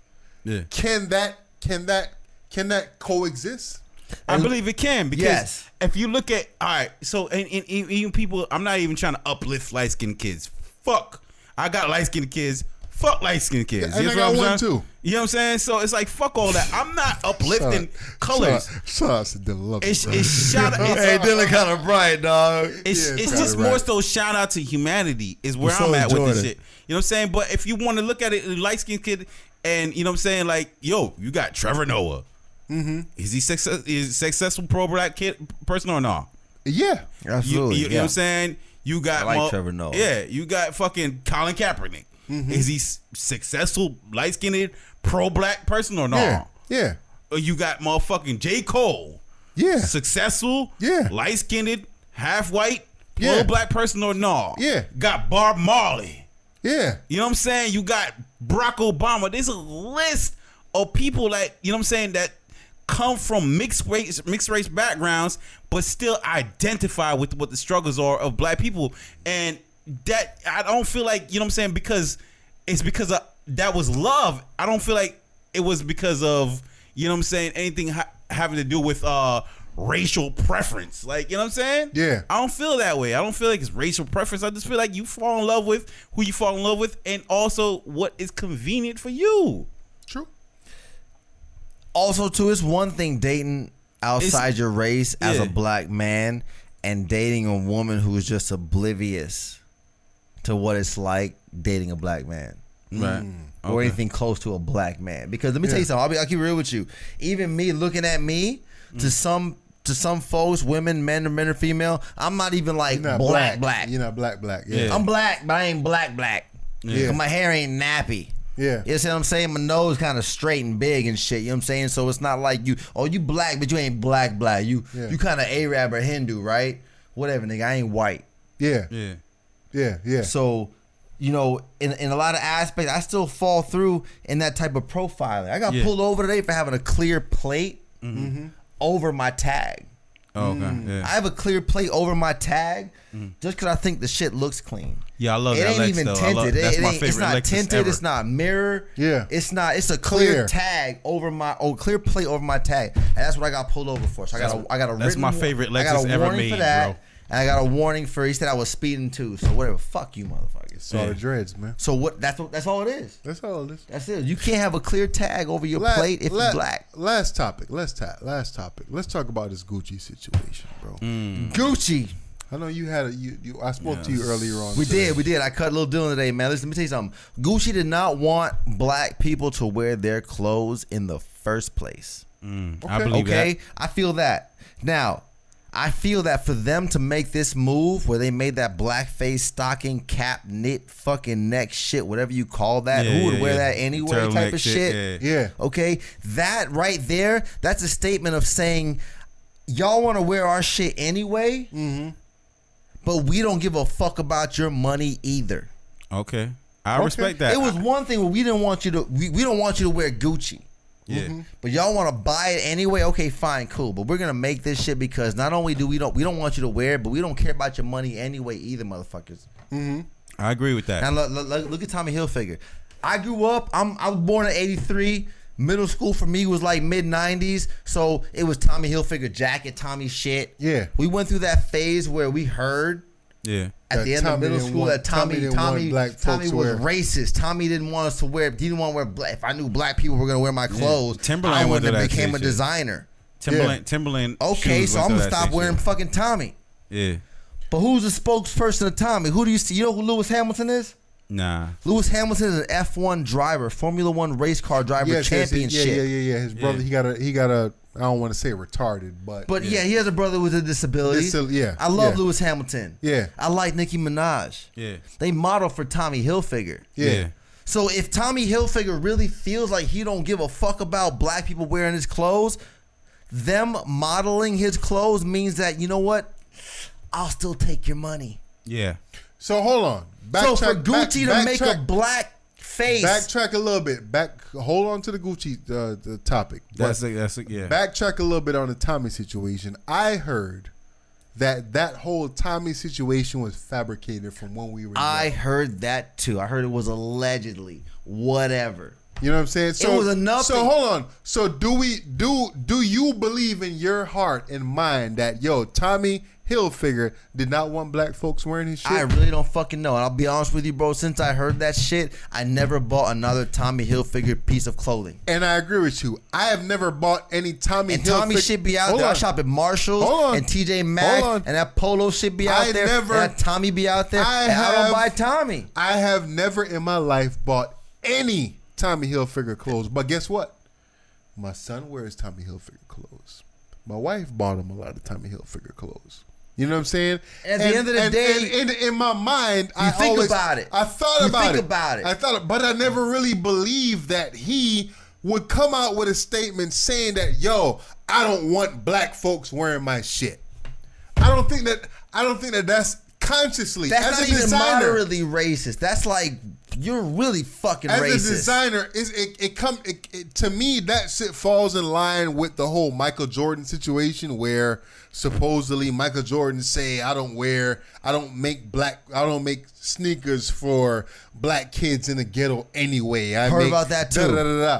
I think that those statements were statements that somehow got infiltrated and fucking put Tommy in a bad light, X, Y, and Z. Right, now let me ask you a question. Not to stand up for Tommy. Because, again, I have never worn Tommy in my life. As far as any major fucking designer, Gucci, Prada, all the Hermes, I've never worn any of that shit anyway. Pause. All right, so I respect what you're saying with Tommy and all that. We don't have the written or proof that he said this or did that. But let me ask y'all a question. In Gucci's sense, we see it. Yeah, we see it. H&M sense, we see it. We see it. Yes. Where you at with it? Let me ask you a question, Pop. Hold on. Keep your question in mind. Where I'm at with it is why the fuck, as black folks, did we build these people up in the first place? Why is it that I know why. We know why. We all know why. Gucci bro. bandana. Gucci bandana. That's society. Why the fuck did we build these people up in the first place? Don't do that. Gucci- Don't Gucci- fucking do that. What do you Everybody mean don't fucking do that? fucking do that, my because nigga. you know. Don't fucking You know do why? that, my nigga. Listen. Explain that. Explain You know that. why? Every nigga stunt on somebody. You know Every why? human stunts on somebody. You know At why? some point or another. Okay. So if associating Listen. with this stunts on you, and I Nah. don't know you, Nah. fuck you. Nah. Because Gucci makes a mark of achievement, of a level, of expensive shit. Yeah. Like, bro, these are $400 sunglasses, $500 sunglasses, Yeah. $400 watch. I have been a person $450 for shoes. I have been a person for as long as I know myself. I don't give a fuck about that shit, right? And I'm gonna give you a story, quick story. I went to the fucking Louis store in fucking Boca Raton with me and my wife. Yeah. As soon as we walked in that bitch, the bitch that worked behind the counter was kind of looking at us like, yo, y'all don't belong here. Y'all can't afford this shit, X, Y, and Z. My wife Was it asked true, her. though? No, it wasn't true. My wife asked the bitch behind the counter, yo, how much for this purse? Oh, this purse is $1,800.73. And like, she felt the need to fucking explain down to the cents how much fucking money this purse was, because she felt in her But heart does she represent Gucci or whatever fucking store you yes, was she in? represent Gucci Or she Louis represents V. a fucking She human, represents No. a human being. No.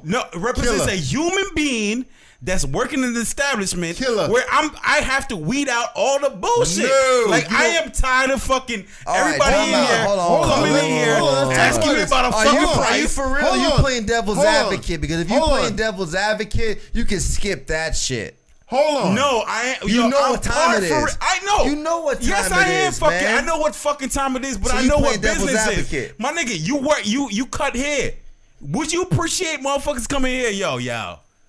If you was in a line, 5 barbershops in a row. Let me tell you something. No, let me finish this. 5 barbershops in a row, right? But you know what you bring to the game. Like, yo, I got the best cuts all day. I know what I bring Out to of the game. all 5 of these shops right here. I know what I bring to the game, but let me tell you something. Okay, let me finish my point. Niggas keep coming in.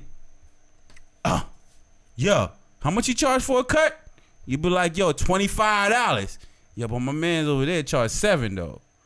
Yo, my nigga, but cuts in here is $25 though. Alright, cool.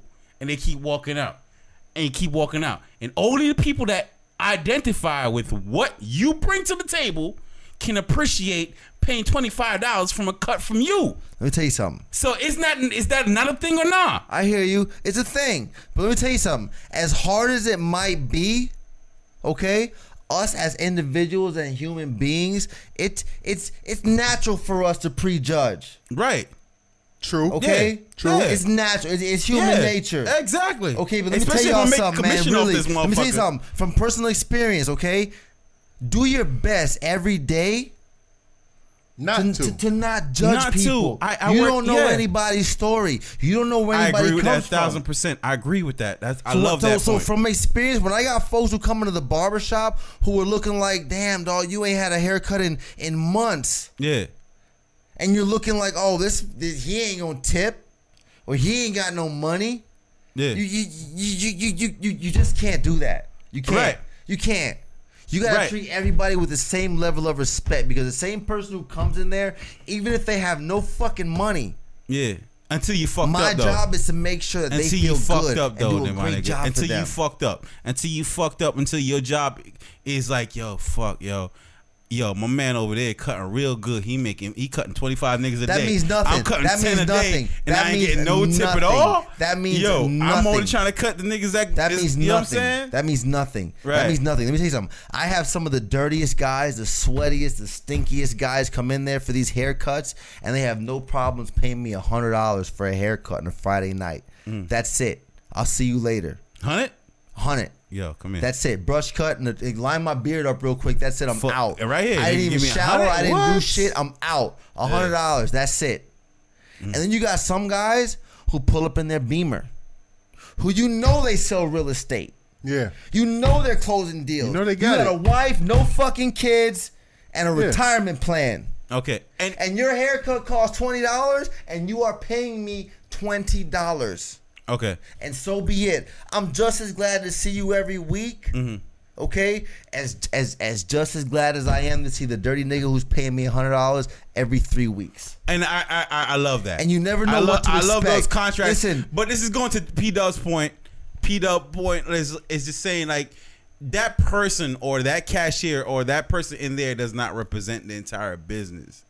That's one person that's can an never represent individual. everybody. Yeah. That's man. an individual that chose to Like give these black you that guys that exclusively based date on that. white chicks, they don't represent all black Nah, men. they don't. They don't. They don't. But they knock off the fucking majority of them. Because we're identify the majority with the people that's successful, with the athletes. That's what I'm trying to say. All right, but go ahead though. No, but I'm just saying, Yeah. I've been in that situation where people go like, yo, you don't know what the fuck I can afford or not. So why do you have to find a need to call out to the last cent how much this shit costs? So now, am I gonna spend my money with you because I know that I can spend my money with you, or am I gonna spend this money just to fucking stunt? So back to the whole Gucci situation. Hey, y'all don't want me to go work for Louis Vuitton.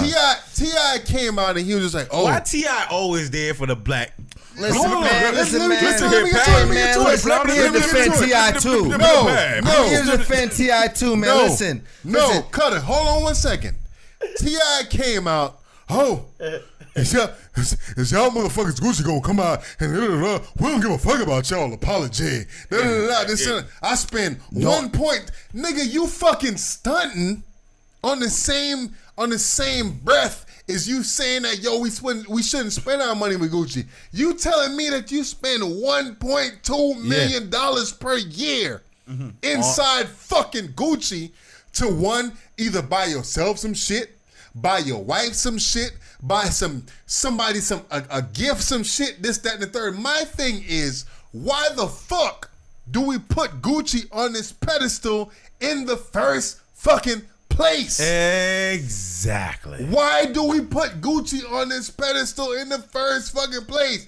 Whether it's black owned, whether it's Italian owned, white owned, this owned, that owned. Why are we putting Gucci, Fendi, Prada, all these fucking brands? Why are we putting them on the fucking pedestal in the first place? Shitting on you, nigga. That's just what it is. Gucci bandana. Because Gucci, the white Gucci people do it. Bandana.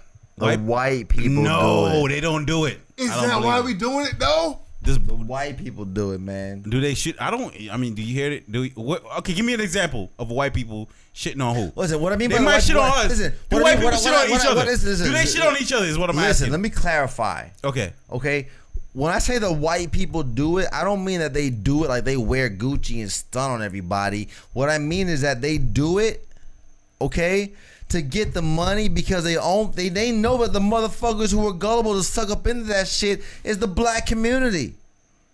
To think that Gucci and Prada and all these high name brands are better than everything else, like it's a fucking trap, man. It's a facade. It's a fucking trap. It's a facade. It is. Mm-hmm. And if these white folks are wearing Gucci and Prada and all that kind of stuff, okay, cool. They wearing the shit that don't say Gucci and Prada all over it. Right. Nigga, and listen, they get it for free. Wait. Hold So on, do you feel like hold on. Soulja Boy fucked up Gucci brand? Do you feel like Soulja Boy been fucked up, man? Nah, he ain't fucked Gucci brand. He wrote that Gucci bandana. Listen. And Gucci Man is named Gucci Man. And you think them fucking Gucci was Gucci like, man, yo, dog. I had enough. We can't keep associate with y'all niggas. Listen. We gotta separate. Listen, as a regular nigga, right? Yeah. I got fucking friends and shit, right? Yeah. And I got a homeboy or a friend of my wife's, right? And they have a dude who basically, nigga, we went out to Key West the other weekend. Yeah. Couple months back, we went to Key West. We was out there chilling, da-da-da-da. They had this nigga come out. This nigga had on Gucci slippers. Nigga had on Gucci socks, Gucci belt, Gucci swim trunks, Gucci shorts, Gucci glasses, Gucci everything, right? So fucking bad that a nigga fucking earned the nickname Gucci Man. Bumba Clot, them call him Gucci Man. right? And the chick that he was with, we cool with the chick. We don't know this nigga. Yeah. The chick say, yo, don't call him Gucci, man. Call him David. David I ain't name. It's like, yo, fuck that. Name Gucci, man. Me have to hold on upon that. Because this nigga wearing Gucci from head to toe. And he wearing that shit to stunt on everybody else, to let everybody else know, like, yo, I got it, nigga. I could buy Gucci slippers. I could buy Gucci sneakers. I could buy this, that, and the third. It's overpriced and as bullshit as they is. I'ma stunt on y'all niggas to let y'all know that I'm above y'all. I have too much pride. I'm above y'all. So I'ma cop this shit and listen. Wait. When they call the nigga Gucci Mane. Yo, relax. When they called the nigga Gucci Mane, he didn't say, yo, don't call me that. He didn't say, call me David. Nigga accepted that shit. Because he know, yo, I'm stunting on y'all niggas. I know these frames cost so-called $400, $300, $200, whatever it is. I'm stunting on y'all. Y'all broke. And I got money. And I can afford. I'm fucking Gucci Mane. Listen, me personally, I'm calling Bumba Clock Gucci man. I can't speak for everybody. Hold on upon that. I know a lot of dudes who just don't care. It's fine. They can stunt. And if that works for you, that's fine. I have too much pride. I can't stunt. What's your stunt though? I don't stunt. I don't. I might buy a couple nice pairs of shoes here and there, but I don't stunt. Okay, everybody. Me personally, I see you rocking them pennies, nigga, the other day. Nikes, I like some nice Nikes. Everybody got a level of stunt, bro. If I was a jack boy, I'd have took you out and shit. Everybody got a level of stunt. What's your stunt? Dub? Listen. Wait. What's your stunt, Dub? I personally feel that. Hold on. What's your stunt, Dub? Nigga, my stunt is these fucking expensive ass mics that you talking on this motherfucking podcast. Mic check 1 2 1 2 UR44. Nigga, that's my stunt, check. nigga. It's your boy Killer Cal. It's these fucking mic cords that cost $50 a piece, nigga. That's my stunt. I personally, I can't stunt like that. I can't speak for everybody. Everybody do their own thing. They get their own hustle. I like the GS though. That's my favorite GS, man. I love that shit. Thank you very much, man. No problem. Favorite GS ever made, my nigga. Yeah. Go ahead. But if I can afford, if you see me pull up in a Gucci belt, or like Gucci fitted or whatever, like Gucci bandana, Gucci bandana. But what's your stunt though? Like, listen, man. I feel like every nigga has a stunt. Every race has a stunt. What's your stunt, man? I don't fucking stunt, man. This is just me. This is nigga, you stunt. You just don't know it. I don't stunt, man. You gotta flex a little bit. Check me out. I grew up with 3 little sisters, no brothers, nigga. I just treat women nicely. But if I'm gonna wear a Gucci belt and Gucci shit, dog, I gotta have a Benz or a Beamer to match. And if I got a Benz or a Beamer, bitch, I got a crib, dog. One of my stunts. I can't. You can't halfway do it. I can't do it. If you're gonna do it, you're gonna go all the way. True. I can't do it. I feel you. I'd rather have a house and no Gucci shit. Yeah. True. And if I have a Gucci shit, I have to have all that shit. I got a nice whip and no Gucci shit. I see what you. I got all that. I see what you're trying to do, Killer. Yeah. Everybody got their own stunt, bro. Yeah. Everybody do got their own stunt. Shit, just the other day, nigga. I will buy a Porsche. I will buy a Porsche and live in a studio apartment. And wear Reeboks. Just the other day, nigga. I did it because I can, bro. Bought a new pistol, nigga. Congratulations, man. What'd you get? I bought a new pistol. I bought a fucking 22 that cost $300. Sound like a deal to me. It ain't really a deal though. It ain't really a deal. You know what I'm saying? I bought it because I wanted it, and this is what I wanted. And hey, this is how much it costs. So I can stunt on somebody. Not saying that I'm buying shit just to specifically stunt on people. Yeah. But do I need it? Nah. But I want to show my little girls how to shoot. Right. And I think that a 22 is the way to start. You know what I'm saying? So I copped that shit, and nigga, I go pick that shit up on motherfucking Saturday. And that's what it is. Shit costs $300. Nice. 22? 22. Bullshit ass fucking 22. But that shit costs $300, nigga. You know what I'm saying? So that's your stunt with your pistols. Yeah. We all have our different ways to stunt. Not saying that we out here trying to stunt on people, and I'm trying to say that I'm better than you because I can afford a pistol. I don't think it's about trying or whatever. I think it's just human nature. You know what I'm saying? Yeah. It's all day with my kids. I'm like, yo, y'all brothers and sisters. Y'all supposed to love each other. Stunt on everybody else. but they still try to flex on each other all day long. Yeah. And I'm like, yo, this is starting from a young age. Of and course. I didn't teach them that. Of course. It's just in us. They pick right? up to the world, the ways of the world. No. It's just in us. Everybody trying to say it's the world. I'm it's better in than you. them. Yeah. It's in them. That's what they want to do. Yeah. I'm better than you. Yeah. It's always a competitive nature, and that's cool. It is. We ain't mind to have that, but what I'm trying to say is, like, not really give that much fucking props to Gucci or try to highlight these brands or da. Let's find a different way to stun on each other, man. That's gonna be to the betterment. You know what I'm saying? Like, yo, you own a barbershop, my nigga. That's a dope flex.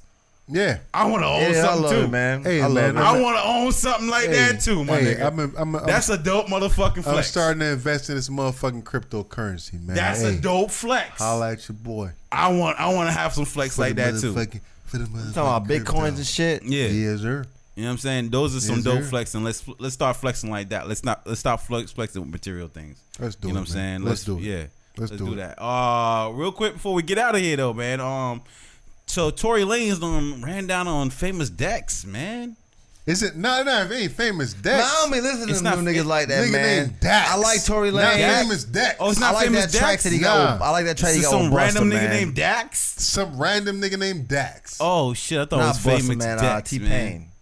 Huh? T Pain, Tory Lanez. T-Pain, Tory Lanez. Get your roll on. Get your. What are you talking about? It fuck you mean? That's Did Tory T-Pain? Lanez, and T Pain got a track out called "Get Your Roll On." I've never No, heard we ain't that talking shit, about man. that. Yeah, that track is fire. I know what you're talking about, but we ain't talking about that. Fuck y'all talking Fucking about, it, man. this nigga named Dax, right? Yeah. Supposedly the dude is from Canada. Famous Dex. No, That's what I thought it was. no, the nigga name is Dax, D-A-X. That white boy from fucking Nah, it's a nigga. It's a black what's dude. that show, man? That Johnny Knoxville had. Yeah. Jackass. Jackass. That white boy name was Dax. Yeah, it's a different Dax. This dude is from Toronto, but I guess he living in Cali right now. He came out with a fucking diss track against Tory Lanez, right? And I guess Tory Lanez is like a singing nigga, dog. hold on. So before the diss track came out, he previewed it. He showed niggas like, yo, this, that, and the third, blah, blah, blah, blah. I got this diss track against Tory Lanez because So it Tory was Lanez. like a formal diss. Well, Tory Lanez claimed to be the best rapper alive. And when you make that claim, a lot of people going to challenge you to that motherfucking claim. Wrong or right. So Dax came out Don't with he this track. sing though? Exactly. So Dax came out with this track, right? And he came out with it on the same Drake beat that Tory Lanez came out with it. Right? And I guess before that, but from what I'm hearing, the backstory behind all this shit is that Tory Lanez warned the nigga before the whole dropping of the diss track, like, yo, nigga, don't drop that shit. And Dax said, you know what, fuck you. I'm gonna drop this shit anyway. Drop that shit on his motherfucking head top. And the track happened to be pretty fucking fire. I listened to the track. It's pretty Tory solid. Lanez and who? Dax. Dax. So So Dax body Tory Lanez on the track. Dax body Tory Lanez on the track. On his own track. On Kind the of. same beat that he rocked on. Tory Lanez felt a kind of way about it and decided to pull up on Dax because Dax dropped the motherfucking track. Did you hear the track, Killer? Nah. Nah, I ain't hear the track, man. I don't know. You gotta give me So somebody who again, like I said, somebody has to Dax, do something just so immaculate. this Tory Lanez on a track called "I'm Not Joyner or Don Q." We gonna laugh about this one day. You know what I'm saying? And whatever it is, Tory Lanez felt the kind of way about it because it's on a fucking. From yours truly. The next We can couple- kind I'm of the listen best rapper alive. I'll body any of y'all niggas. Is that what he said? Yeah. pretty much. You said you was the best, my nigga. What is the criteria? All of that subjective like the prices in Nigeria. How can you compare yourself to all of your superiors? A Jay, Kendrick, or Cole, my nigga, you inferior. All for social media, you preaching to the choir. I was summoned by the greats, I'm here to force you to retire. I am not a preacher, I am not a teacher. I require only pens, pencil, and pads to burn you in this fire. This is not a game. You are playing checkers, I've been playing chess. You might be what's on, but I'm what's up, and I'm what's on next. Prodigy, that's why they had a ghostwriter calling me. I kept it on the hush, that's a Canadian conglomeracy. Honestly, I was taught to play fair. I won't make a joke about your height or your new hair. I won't talk about your sexuality, I don't care. Dreamed all addressed it, so I ain't finna go there. Listen, Tory Lanez, you better stay in your lane. Stick to rapping about the bitches, money, cars, and cocaine. I ain't hating cause I know you putting food on your plate. But if you have no substance, Barely. you can't be great. You got bars, little nigga, but they hold no weight. I move mountains with my shit, make the whole world shake. I know you feel the shit in your soul. Word on the street, Lil Tory love sucking on toes. I'm J. Cole the way I diss niggas. Factual facts, factually fictionalizing what niggas saying they raps. I dissected every word that you had said in the past, and I'm convinced the insecurity stems from a man who doesn't know. So I will educate and I will help you grow. To be the best is more than similes, metaphors and flow. Is the ability to enter in the motherfucker's soul and then repair it and release it to the motherfucking globe. Man, come on, Tory. Why you lying to these niggas? Why you claim you the best? What you hiding from these niggas? Get that shit up off your chest and we'll still ride with you, nigga. Boy, you better show respect. Pac died for you, nigga. Yeah, in a different category. Married to the game, you now divorced and paying alimony. I am not a saint. This is not a holy matrimony. I am not your peer. I was made inside a laboratory. I'm from the same country. This a family feud. Yeah, I love you like a son, and I know Drake does too. The blood's thicker than the water, so I tell you the truth. You will never be the best. You are not that dude. But don't worry, you will still be rich. Fuck every girl and probably bag every bitch. Have niggas down to ride until the day you quit. Have girls sing along with you to all your shit. Now let me tell you why I'm qualified. My quality is quantified. I'm greatness in the making, but it's actually personified. A mammoth feasting through a rap game famine. Bars immigrated, caught up like you 21 Savage. I am not the other people you battled. I won't get personal. Rap and sing just like you. But it's purposeful. Don Q let you live. Joyner murdered you. I cut you up limb by limb. This shit is surgical. To be the best, you have to speak on more topics than your riches. I'm a rapper for the people. You Yo, Tory, you're gonna have to ask and apologize. He plotting you. Just another He plotting you. I need an apology. Melodies, my cadence straight heaven. Game saved you infected on the remedy. The bar too high. You won't reach it even if you reply. I got a fetish for dead bodies. I'll eat you alive. Take your heart, drink your blood while I'm watching you die.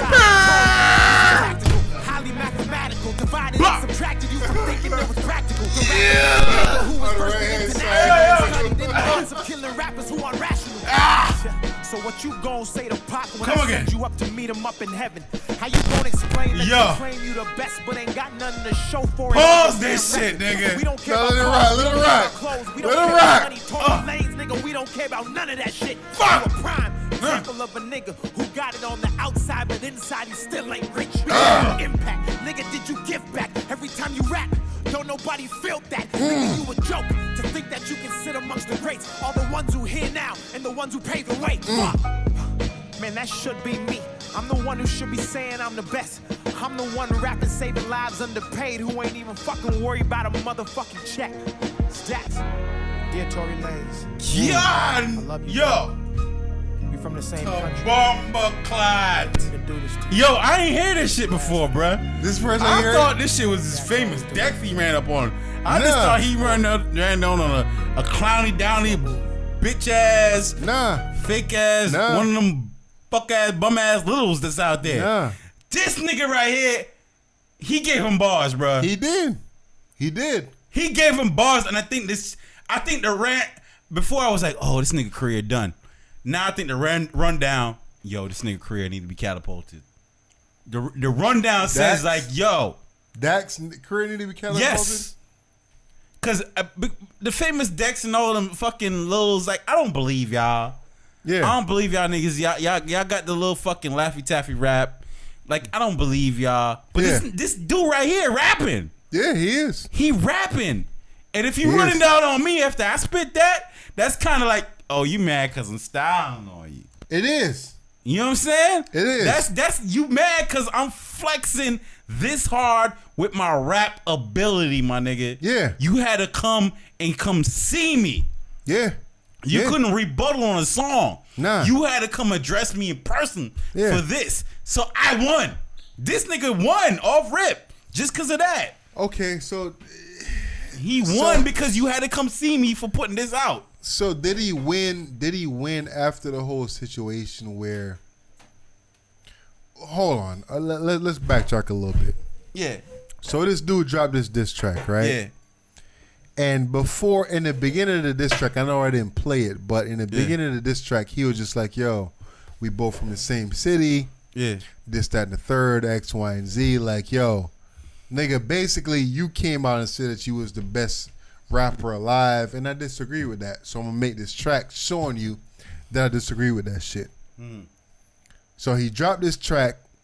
Tory Lanez get all pissed off about it, and then run up on this nigga. This nigga had a fucking show.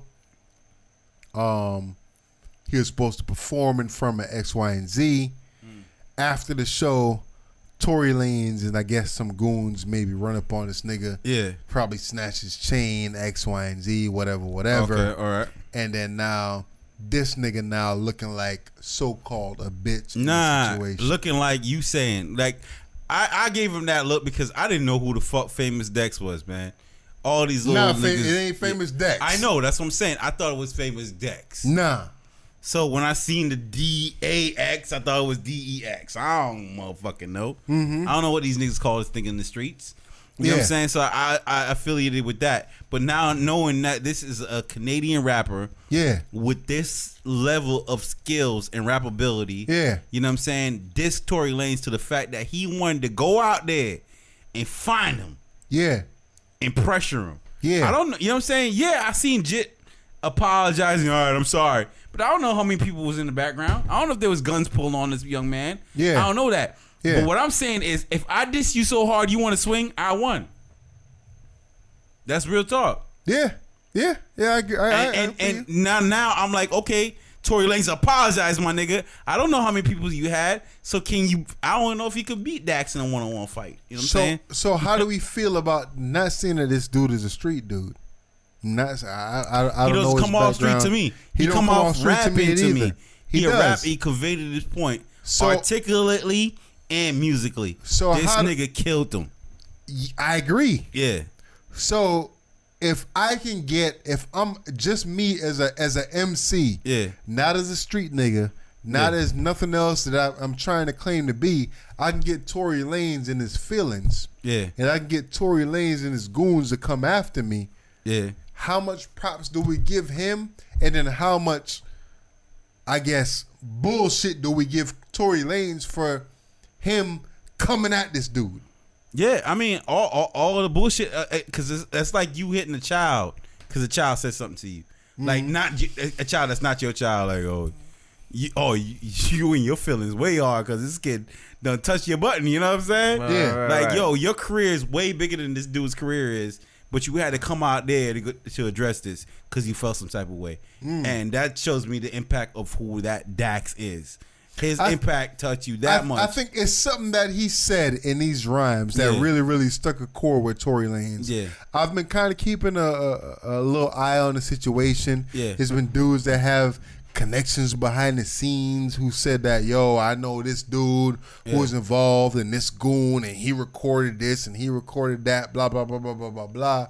I think Tory Lanez was just a little butthurt with his shit, bro. And he tried to find some way to kind of flex on the whole situation to show like, yo, I'm real out here in these streets.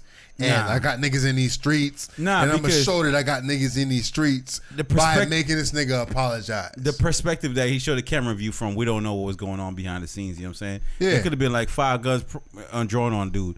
His homeboys could have just gotten jumped in their ass. You know what I'm saying? So we don't know what happened. It wasn't Tory confronting him. It might have been Tory with a bunch of motherfuckers confronting him.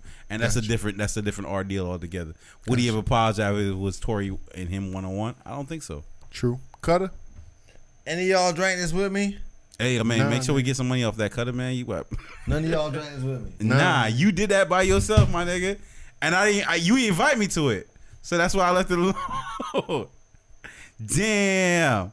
I mean, he was there, on a Monday night. On a Monday, bro. Cutter killed the whole. No big bar. I just thought maybe one of y'all drank it with me.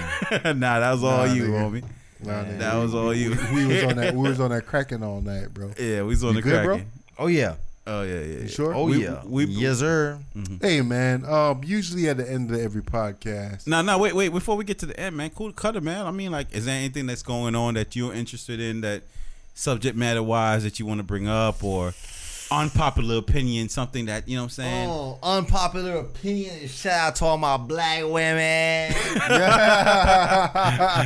yo. I'm gonna get my boy Pops over here on Man Weave. All right. I'm gonna get McKay. I'm going to meet a little Bronner Brothers convention. I'm going to learn how to do a little sewing, a little wax, a little super glue. Get my boy Mark right. Hey, man. With the Bunton concert come up in a...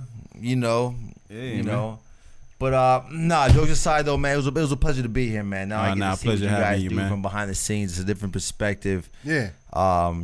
Being back here with you guys. And I appreciate you guys having me, man. And it was definitely a pleasure. A lot of good topics, a lot of things I always talk about. And stay tuned, man. Bootleg. Yeah, man. For sure, man. Appreciate that, man. Dub, anything you like to sign off with, man? No. Usually we sign off with That's we That got Shit this I shit Don't. called That's That Shit I Don't Like. And we usually speak on some shit that we don't like, man, in general. You know what I'm saying? Whether it can appeal to a broader audience or just some shit that you feel in your everyday life. And I know that you being a barber, it gotta be some shit that you don't like, bro. I'll kick it off, man. I'll kick it off. You know what I don't like? I'll kick it off, man. I'll kick it off, man. Listen. Barber shit, nigga. Barber shit. If you want to go about so barber shit. Hold on. Before you start off with that, dude.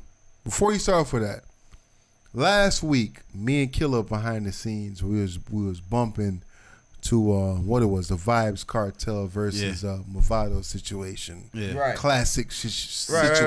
Right. Bye, boy. Da. How you feel about this nigga Movado dissing? Not saying him specifically. Vibe Cartel dissing Movado, but how do you feel about a nigga trying to downplay a dude that's a barber making a fucking living? You know what I'm saying? For what? For what? Yeah.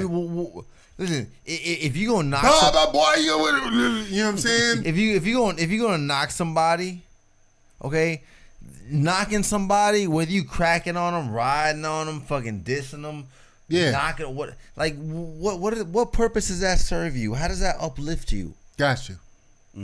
How does that uplift you? If you don't fuck with somebody, don't fuck with them. Got you. All right.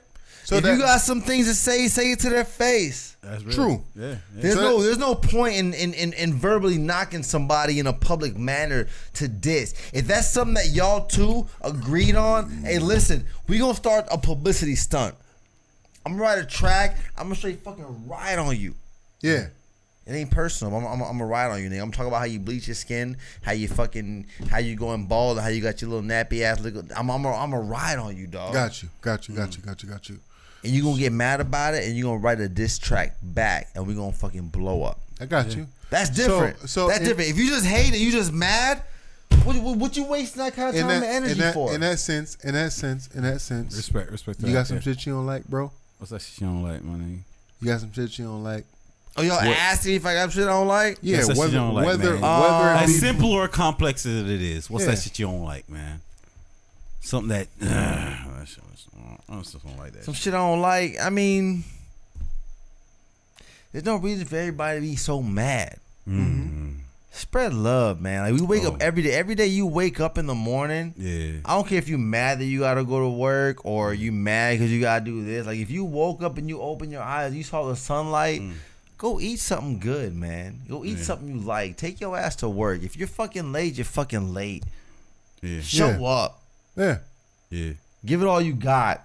Got you. Ride it out because you know what? Tomorrow's not promised, and we don't know what the next day might bring.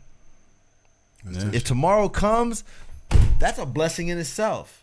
So ride it out. It might be a slow day. It might be a busy day. It might be a bad day. It might be a great day. But just fucking ride it out, man. Yeah. I agree it's with all that, about man. good energy, good vibrations, give it positive off, attitudes. Just life is too short, man. We don't get a second go round. You don't sit here at 30, 35, 40 and it's like, you know, when I hit 65, 70 and my time is done, we're going to run this back. This is it. Yeah. And the only reason why we're scared of death is because it's just the idea of us thinking about being conscious but not being there.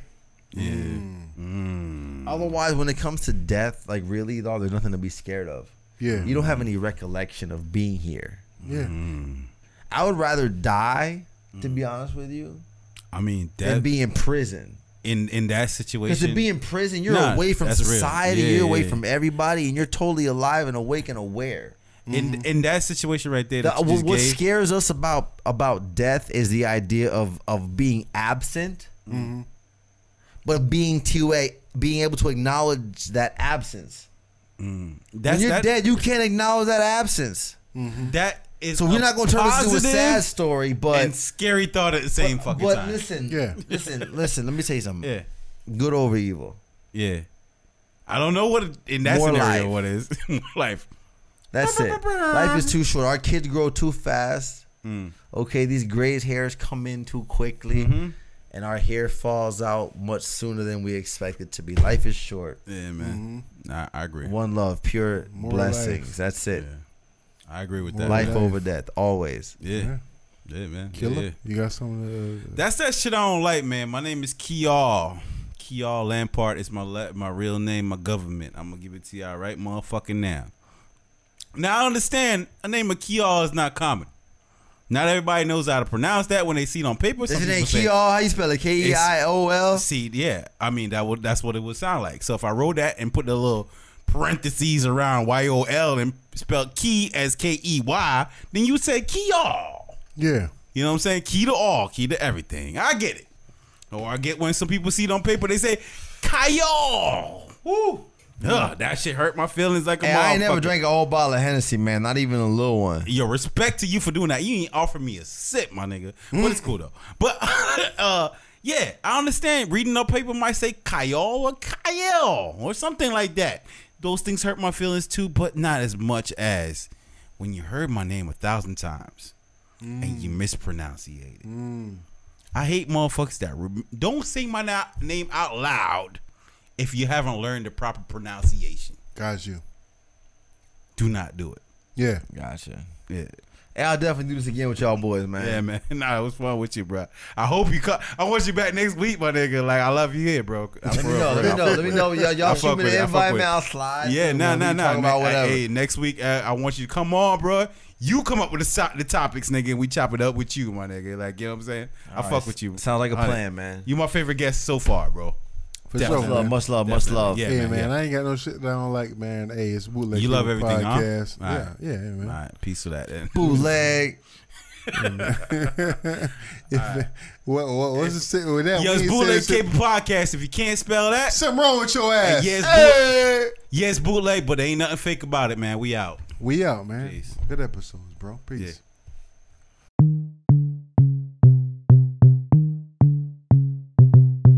This rhetoric that y'all sing out y'all mouth, rhetoric, there's no question about it. They showed up, they shut me up. That's good, fine. You